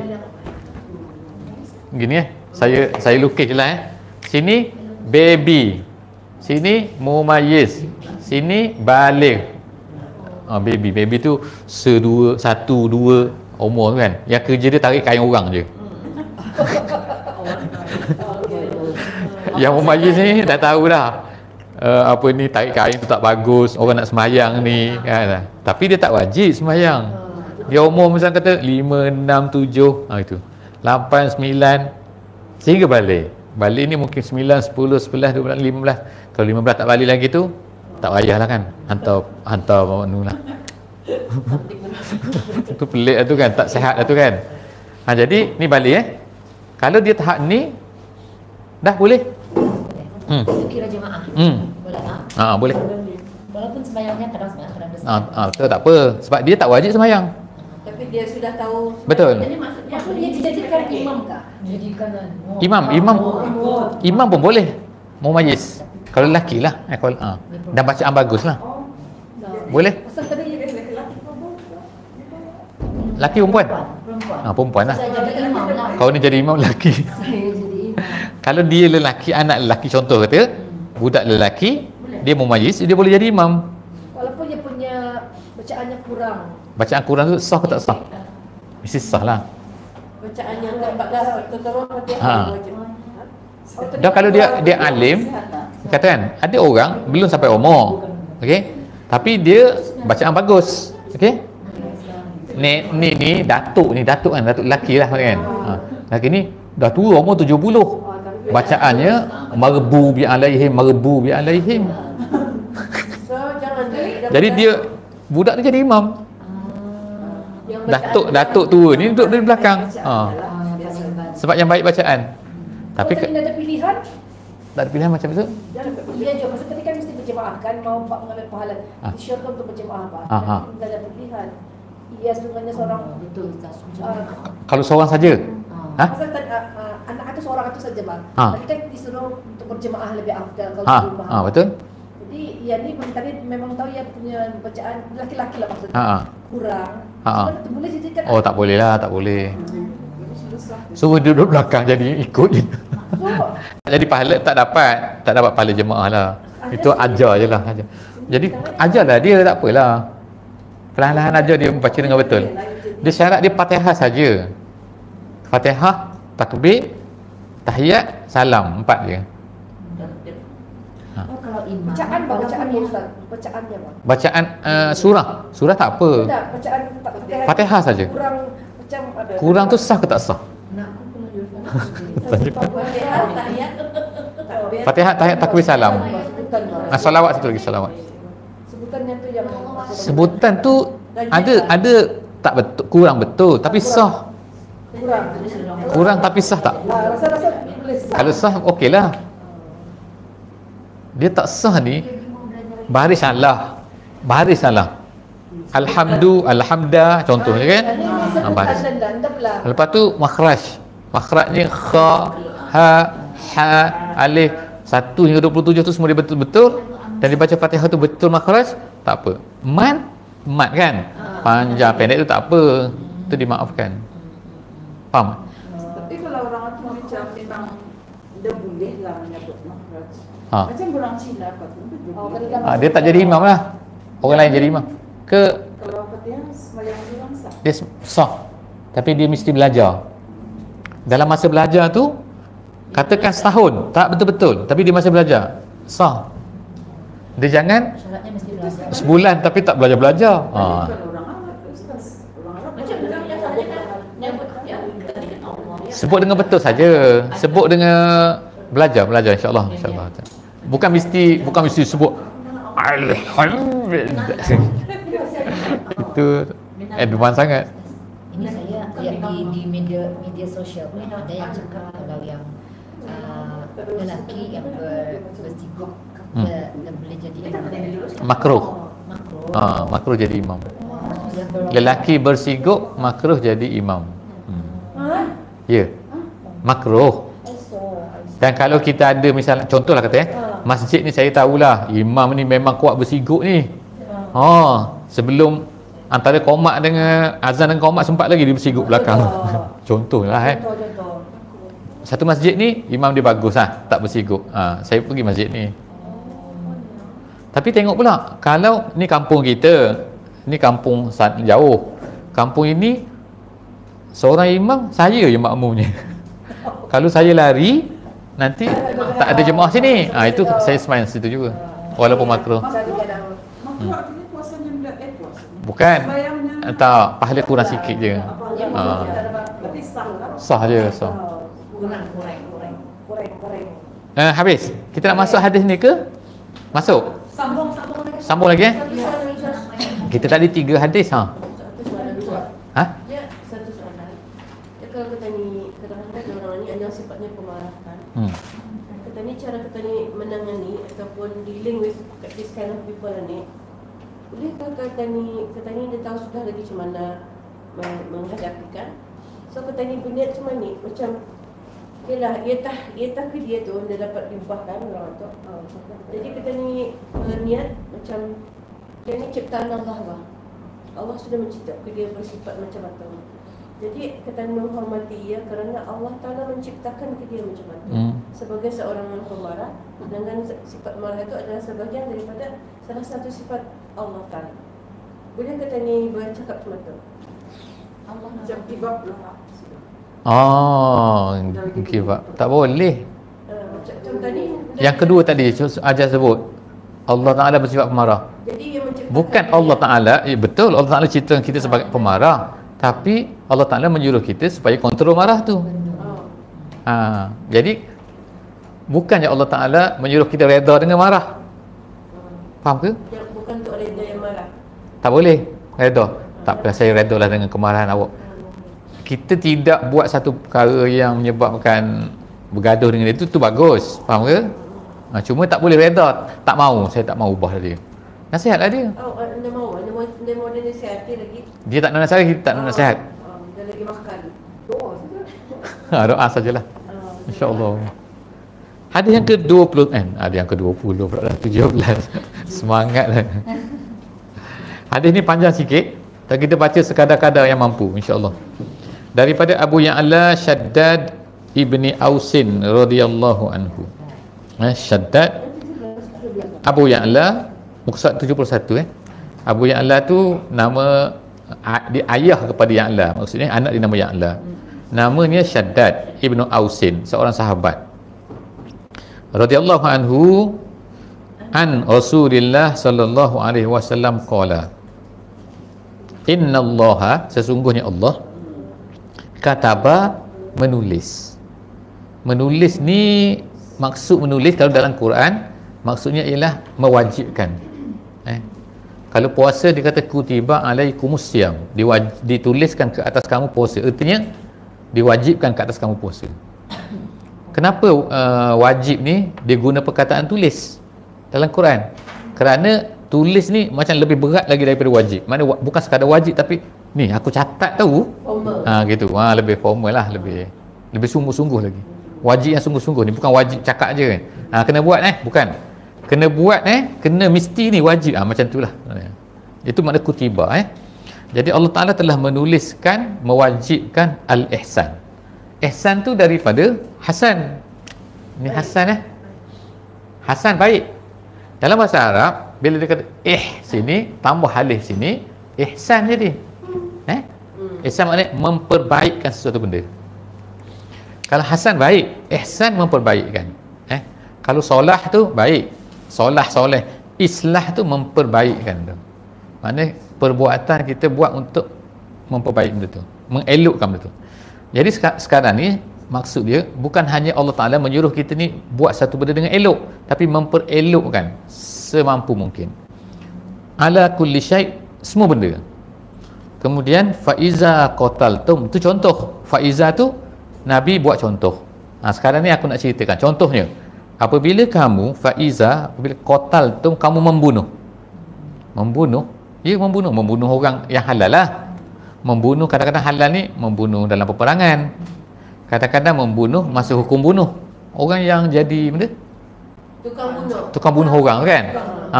Sama ada tukang gantung orang ke, mahkamah itu tukang pancung orang ke. Fa iza qataltum fa ahsinul qitlah.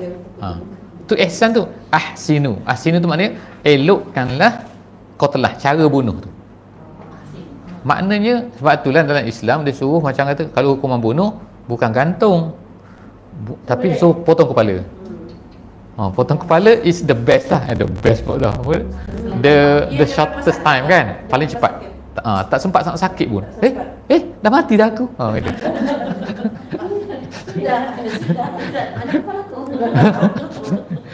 Tak sempat duk fikir, sebab dia nak hantar saraf sakit tu kan. Ke otak tu dah tak sempat dah. Walaupun nampak macam kejam kan, nampak lah. Tapi tu sebenarnya cara orang putih lah tu. Orang barat dia kata yang bagusnya gantung.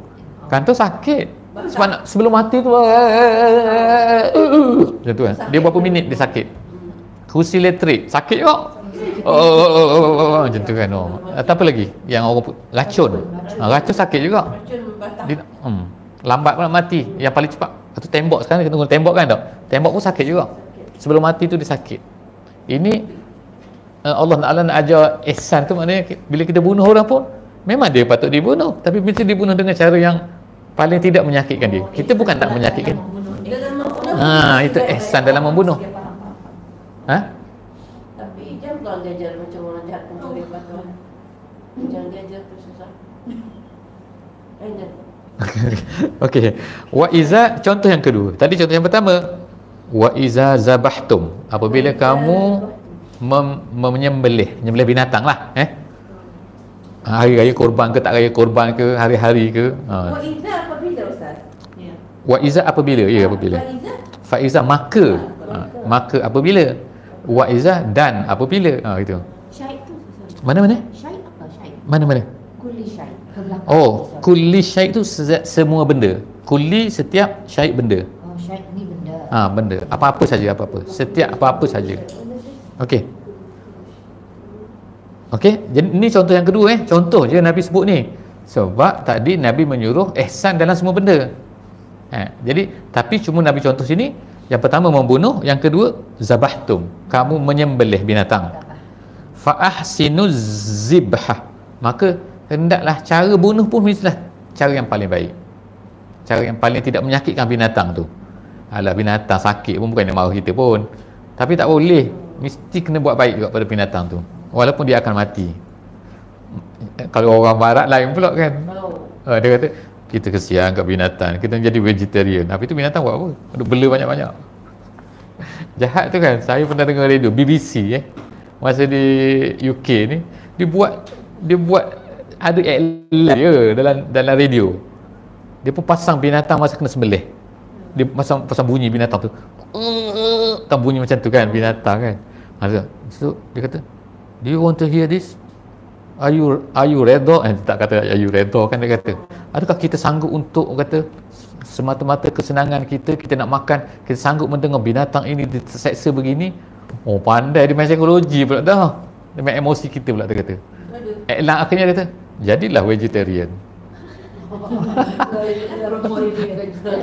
Nak promote vegetarian pula. Itu idealism betul, dari idealism mengasut-ngasut, brainwash. Betul. Lepas tu makan pokok, tak kesian ke pokok tu? Kesian pokok. Betul, jangan makan apa-apa, makan pasir. Kesian pasir. Itu pula dia pergi sembah apa benda tu, Kristian pun tak ada agama, tak apa pula. Okey, cerita Jadi dia kata apabila kamu nyembah pula dah, menyembelih. Saya pun dah merapu dah hari ni. Apabila kamu menyembelih, fa ahsinuz zibhah, cara sembelih kenalah baik. Nabi pun sebut salah satu cara ni. Salah satu ni jadi macam sap contoh. Wal yuhidda ahadukum syafratahu. Yuhidda tu maknanya hendaklah menajamkan. Lam tu maknanya hendaklah, maknanya lam tu. Asalnya hadda tu maknanya tajam. Wal yuhidda ahadukum, salah seorang daripada kamu hendaklah menajamkan pisaunya. Syafrah tu pisau ataupun alat yang digunakan untuk menyembelih. Syafrah tu, syafrah. Maksudnya pisau ataupun apa-apa saja alat untuk menyembelih. Kemudian wal yurih. Yurih tu bahasa Melayu kata rehat. Asal dari bahasa Arab. Roha tu makna rehat maknanya. Tarawih tu, sembahyang tarawih tu sembahyang rehat-rehat. Gitu. Sebab orang dulu dia sembahyang, dia pun rehat dulu. Kita cepat nak habis. Cepat. Dia rehat, dia tawaf dulu zaman Nabi dulu kan.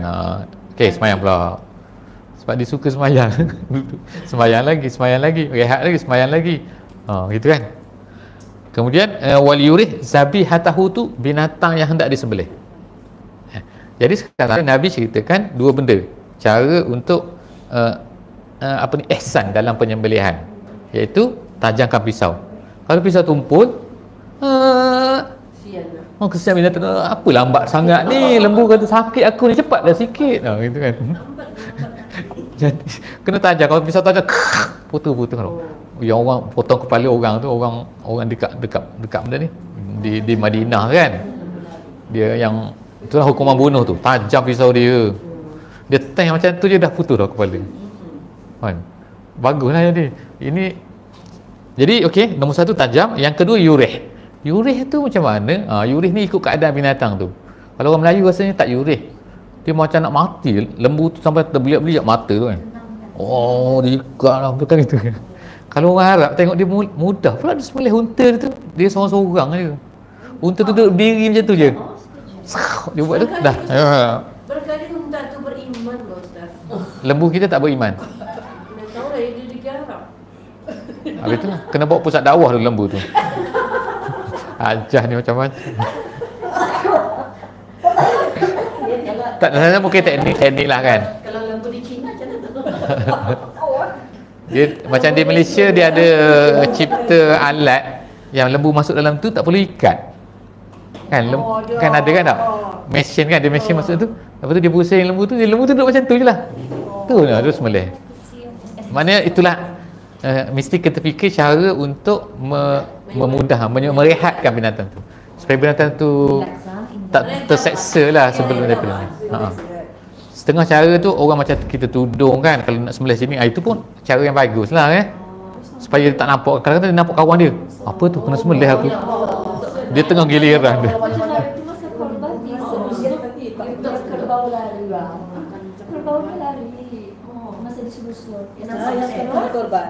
Sebab apa dia tengok ke?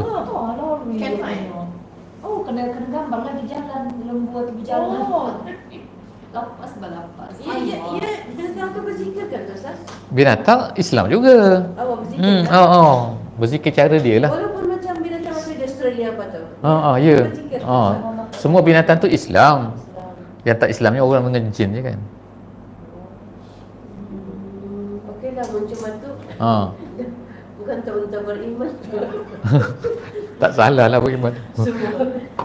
Habis pelajaran daripada hadis. Syariat Islam menuntut ihsan. Jadi faham tak ihsan tadi Ihsan bukan nama orang. Ihsan tu maknanya memperbuat terbaik dalam semua benda kepada setiap makhluk, termasuk di antaranya terhadap haiwan. Pada haiwan tu kita pun cakap, orang kata alah nanti dia pun mesti nak mati pun kita pun nak sembelih dia kan. Apa sangat ambil kira kan? Tak boleh. Mesti kita ambil kira juga. Mesti kena consider juga. Sebab itu suruhan Nabi kan, tidak boleh menyeksa dan merosak tubuh sebagai sasaran dan tujuan. Tidak juga boleh menyiap-nyiap orang yang dihukum kisos. Orang hukum kisos tu mana kena, nak dimatikan dia, bukan nak diseksa dia. Ada kan cocok dulu, cocok api ke cocok benda lah kan, macam-macam kan tak, menyakitkan orang kan. Menyeksa tu tak boleh lah, menyeksakan orang. Yang ketiga, termasuk ihsan juga dia pelajaran dulu ke ni dia terbalik terbalik buku kita ni, dia tersilap. Tak apa. Sepatutnya Hajah baca ni. Termasuk sepatutnya dia ni dulu, pokok perbincangan dulu. Tapi tak apa. Termasuk ihsan juga berbuat baik terhadap haiwan ternak dan belas kasihan terhadap binatang tu. Tidak boleh membebaninya di luar kemampuannya serta tidak menyeksanya ketika menyembelih. Di luar kemampuan tu contohnya lah, kita ada lembu, kuda kan, tengok kita letak kan 10 orang atas kuda tu, kesian. Orang Arab kata keldai kan, letak barang-barang sampai penat dia kan tak. Kan ada kan orang Arab kan sampai kuda kalau kita tengok lah di negeri Mesir kan, sampai darah-darah apa ni keldai tu kan, dia jadi benda kereta dia tu, kereta keldai tu, keldai di depan tu kan, dia pukul suruh berjalan kan, naik bukit. Tak boleh tu kan, kesian kan binatang tu. Dia buat sekadar yang dia mampu sudah lah kan, jangan mentang-mentang dia binatang, alah, tak boleh lah Pokok perbincangan hadis, hukum ihsan. Ihsan adalah wajib tadi kerana menurut istilah kitabah diwajibkan. Katabah tu diwajibkan tadi, katabah yang digunakan dalam hadis sama seperti dalam Al-Baqarah 183. Baqarah 183 tu tentang puasa ayat puasa tu. An-Nisa ayat 103 pun sama juga. InsyaAllah boleh refer perkataan lah perkataan. Cek tak 183 kutiba alaikumusiyam. Yang kedua, antara beberapa pengertian ihsan memberi manfaat kepada orang lain. Ni dari segi perkataan tu, setengah ulama kata maksud ihsan ialah memberi manfaat kepada orang lain. Yang kedua tu lebih tepat lagi lah lebih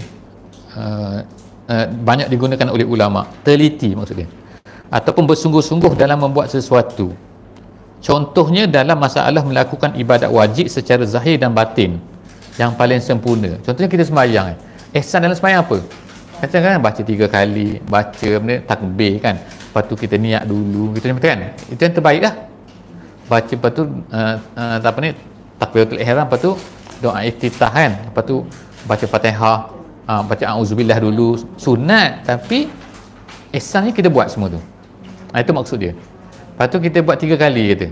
Jangan baca sekali dah. Subhana rabbiyal azim dah. Ikutnya dah cukup. Tak baca pun cukup sebenarnya. Tak baca pun sah. Tapi tak ihsan lah tu.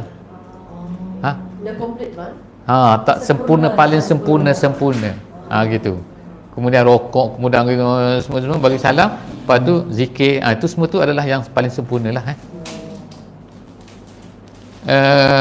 Kemudian dia kata sini zahir dan batin Zahir batin tu maksudnya, batin tu macam niatnya, macam khusyuknya.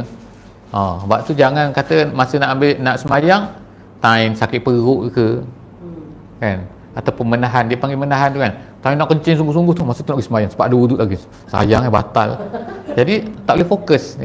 Nabi kata walaupun awak ni macam orang sembahyang jemaah, awak rasa nak buang air, pergi buang air dulu kan. Lepas tu Nabi kata alaikum bis sakinah, masa nak pergi sembahyang jemaah, kau nak pergi masjid lagi apa kan, Allah, orang komak tu, imam dah baca ayat tu, kita pun berlari. Tak boleh. Nabi kata alaikum bis sakinah. Bis sakinah tu maknanya kena tenang pergi. Apa yang kamu dapat, ambil lah. Apa yang kurang tu tambah gitu. Kadang-kadang ada kan tak, Allah mak imam nak rokok, kita pun kejar. Lepas tu sampai lelah gitu. Jadi dia akan efek pada khusyuk. Itu maksudnya zahir dan batin tu, yang batin ihsan dalam hukuman bunuh, memperelokkan cara bunuh, iaitu dengan menggunakan cara paling mudah dan paling cepat mati, yang tadilah Kemudian tujuannya ialah untuk tidak menyeksa orang yang kena bunuh. Yang disuruh kita bukan menyeksa, disuruh kita ialah membunuh dia. Jadi kalau bunuh cepat, habis nyawa cepat-cepat lagi baguslah. Jangan menyeksa dia. Kemudian cara terbaik untuk manusia ialah dengan memenggal leher. Bunyi macam takut sikit. Memenggal leher. Yang keempat, ihsan pada sembelihan dengan menjaga syarat-syarat wajib dan yang sunat seperti berikut. Antaranya alat mestilah tajam, tak boleh tulang, tak boleh kuku, tu memang tak boleh tu. Membunuh menyembelih dengan tulang tak boleh. Ada kan kadang mungkin zaman-zaman dulu kan, ada tulang aja senjata dia, tak boleh guna tulang untuk menyembelih. Kita sekarang tak ada masalah lah, ada pisau semua kan, tak ada masalah. Kemudian dia mesti tajam tapi tak boleh tumpul. Tumpul tu menyakitkan. Putus 3 orat serentak. Okey halqun, marih dan juga wadajain. Tahu wadajain yang dua ni sebelah ni, lepas tu marih dengan halqun sini yang tengah dua ni. Kemudian membaca bismillah.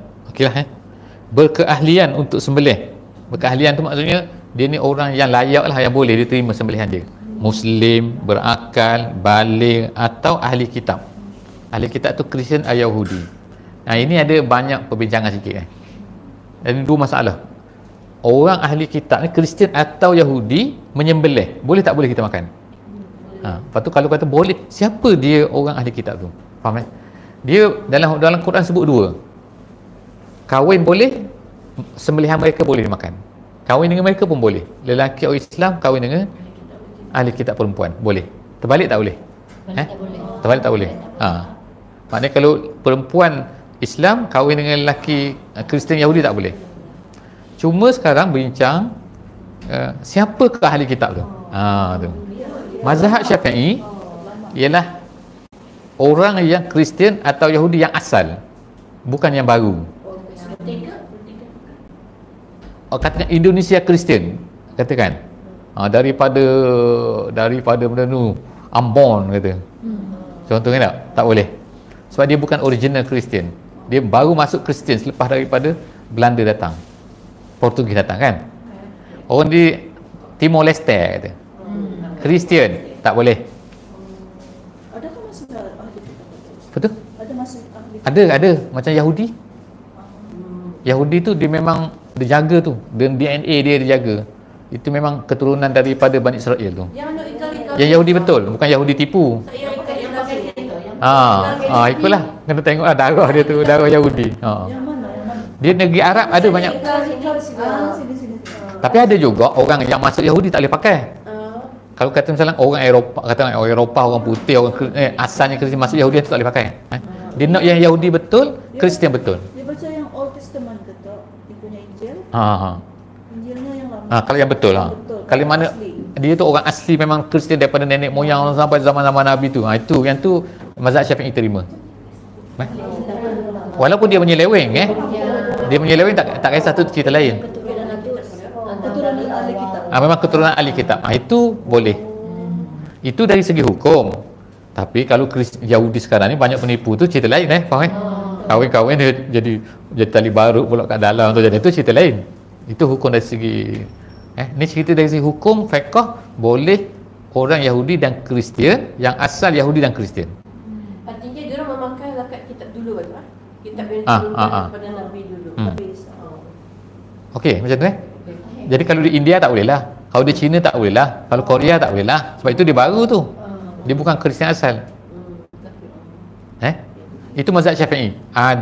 Cuma ada orang pendapat ulama-ulama yang katakan Kristian mana-mana Kristian boleh. Ada yang kata tu kan. Mazhab Syafi'i tak terima tu. Sebab tu ada orang Arab kadang-kadang tu pergi ke Amerika makan McD ke. Dia kata ni Kristian sembelih. Dia ada syarat lagi. Dia bukan syarat kata Kristian sembelih okey tak. Dia Mesti baca bismillah dengan nama Allah, bukan nama berhala dia. Lepas tu pula syarat dia kena putus betul-betul. Ini pakai mesin, pakai cocok. Kristian, walaupun Kristian tu Kristian betul, yang asal-asal kan, Yahudi betul-betul, tapi kalau tak ikut cara Islam tak boleh. Aku pernah ada saya di luar negeri, dia makanan apa ni? Ini babi tapi sembelih pun. Babi sembelih. Dia ada tahu apa artinya halalnya. Yelah, betul-betul. Disembelih. Setengah tempat dia di Kuala Lumpur ada tu. Dia kata ni, kami tak sepok. Okey. Habis tu, ayam kamu ni sembelih tak sembelih? Itu tak penting. Yang pemandangan kami tak ada pork. Tak ada pork. Memang tak ada pork, tapi ayam tak sembelih buat apa? Sama dengan pork juga dah kan. Dia tak faham halal tu apa. Halal ni. Di negeri Mesir, di Mesir banyak ni, banyak jenis ni. Kedai-kedai ayam, jual ayam di Mesir orang Kristian. Bukan banyak tu banyak, tapi ada. Saya pernah tengok lah. Kristian dia tu, Kristian Mesir tu, dia kata Kristian original. Kristian daripada zaman sebelum Nabi Muhammad tu. Kan ada seorang isteri Nabi memang daripada Mesir kan? Maria Kiptiyah. Kipti itu Koptik nama dia, Koptik dalam bahasa Inggeris dipanggil. Koptik ni bahasa Arab dia panggil Kipti. Kipti ni adalah orang asal Mesir. Asal dia, original yang penduduk Mesir asal. Zaman Firaun dulu dia ada. Dia lepas tu dia jadi Kristian. Lepas tu Islam datang. Masa Nabi hantar surat kepada Raja Mesir yang Kristian tu, nama dia Muqaykis, dia hantar hadiah seorang perempuan hamba nama Maria tu. Maria tu kahwin dengan Nabi. Lepas tu Maria ni dapat anak kan, nama Ibrahim, tapi mati. Jadi maknanya Nabi tu ada persaudaraan, pertalian, dipanggil mertuaan dengan orang Mesir lah. Tapi bila orang Islam zaman Sayyidina Umar, orang dah pergi Amr ibn al-As, dia pergi tawan negeri Mesir tu sebab dia tak nak dia tak nak terima orang masuk, orang Islam ni. Jadi berlakulah peperangan, lalu kalahlah negeri Mesir tu. Jadi Islam lah. Tapi orang situ tak masuk Islam. Faham tak? Orang Arab yang banyak daripada ni pergi berpindah sana. Lama tu barulah mereka masuk Islam. Jadi keturunan mereka ni ada lagi yang sekarang ni yang masih tinggal di Mesir. Yang nama orang Kipti tu. Dia ni Arab tu, cakap Arab, semua Arab. Graduate cakap Arab. Kitab dia Injil bahasa Arab. Lepas tu ada orang kita pergi ke negeri Mesir, dia tulis itu kitab suci dia, Al-Kitabul Muqaddas. Bukan Quran. Ambil tengok apa mana Al-Fatihah. Tengok start Book of Genesis. Dia tak kata Book of Genesis dalam bahasa Arab lah, tapi tulisan dia sebiji macam Quran. Dengan baris dengan apa kan. Memang kitab dia kan. Dia 6% di Mesir lebih kurang. 6%. Jadi dia bisnes macam biasa. Kalau kita tengok biasa ni tak boleh kenal dia. Kecuali satu, dia ada palang sini. Dia kecil, dia lukis ada gambar palang kecil sini. Untuk Kristian. Yang kedua, perempuan dia mudah kenal. Kalau perempuan tua dia tak pakai tudung. Dia pakai skirt. Midi. Itu perempuan Kristian. Kalau perempuan Islam semua pakai tudung lah biasanya. Kalau yang muda ni susah. Sebab apa? Perempuan muda Islam pun tak pakai tudung juga. Itu jadi confused sikit. Jadi setengah dia pakai, lelaki dia pakai jubah. Kat kampung-kampung je pakai jubah. Jubah macam orang Mesir lah, macam biasa orang kampung kan. Jadi dia ni ada kedai ayam biasanya. Dia bisnes kedai ayam dia ni. Kadang-kadang kita tak confused sebab tuan dia pakai jubah kan. Bila kita kata nak ayam tu seekor, dia pun ambil, dia pun semulih. Lepas tu dah mati tu dia masuk mesin betul-betul. Dah siap ayam. Berapa kilo? Okey. Dia menyembelih sekarang ni. Sah tak sah sembelihan dia tu? Tu soalan dia. Jadi kalau ikutnya ni, ulama-ulama sana kata Kristian Mesir ni Kristian asal. Dia bukan Kristian baru. Bukan keturunan. Dia memang keturunan Kristian. Dan dia sembelih memang ikut cara kita. Dia potong putus. Sama. Tapi dia baca bismillah je. Maknanya kerana Allah lah. Maksudnya bismillah tu kerana Allah lah maknanya kan. Bukan, dia tak bolehnya sembelih kerana lain, kerana kubur. Bawa kambing seekor pergi dekat kubur mana kubur Sultan Syariah Ali. Hai Sultan Syariah Ali, aku sembelih ni kerana kubur kau nak sembelih. Itu tak, Imam, kalau imam sembelih pun tak boleh makan tu. Walaupun imam besar masjid mana pun kan. Dan kalau bukan kerana Allah, faham tak? Yahudi pun ada kan Ustaz? Betul, ada. Yang kosher tu. Kosher tu strict lagi. Betul lah, ikut ajaran dia tu. Boleh kita makan. Itu option yang terakhir. Kalau ada halal-halal, kalau tak ada kita makan, baik pilih kosher lah, sebab kosher pun strict daripada kita lagi sebenarnya kan. Dia tak boleh makan lemak, tak boleh makan ni, tak boleh makan banyak dia tu. Sembelih dia macam cara kita juga sembelih. Tapi kalau dia baca tu dia cakap kerana Allah. Kerana Allah dia lah, apa yang ikut faham dia lah. Okey lah tu. Boleh tak kita makan tu kan? Boleh. Hukum asal nanti pendetailan kita cerita lain lah, insya-Allah. Kita dah sampai habis dah. Hajah duduk tengok-tengok tu, tengok-tengok. Mana tak tengok, mesti tengok Sebab nasi dia dah ada kat depan. bawa makanan ke depan artinya. Itulah nampak dalam ni. Nasi tu. Jadi terima kasih semula insya-Allah kerana datang hari ni. Kita tutup dulu insya-Allah dengan sedikit doa. Auzubillahi minasyaitonirrajim. Bismillahirrahmanirrahim. Alhamdulillahirabbil alamin. Wassalatu wassalamu ala Rasulillah wa ala alihi wa sahbihi ajma'in. Allahumma ja'al jam'ana hadza jam'an marhuma wa tafarraqna min ba'dihi tafarruqan ma'suma. Rabbana la tada' lana zamban illa ghafartah wa la daynan illa qadaitah wa la hamman illa farajtah wa la maridan illa syafaitah wa la hajatan min hawaijid dunya wal akhirah hiya laka ridwan wa lana fiha salah illa qadaitaha wa yassartaha ya rabbal alamin. Rabbana atina fid dunya hasanah wa fil akhirati hasanah wa qina azaban nar. Wa sallallahu ala sayyidina Muhammad wa ala alihi wa sahbihi ajma'in. Walhamdulillahi rabbil alamin. Bismillahirrahmanirrahim. Wal 'asri innal insana lafi khusr illa allazina amanu wa 'amilus solihati wa tawassaw bil haqqi.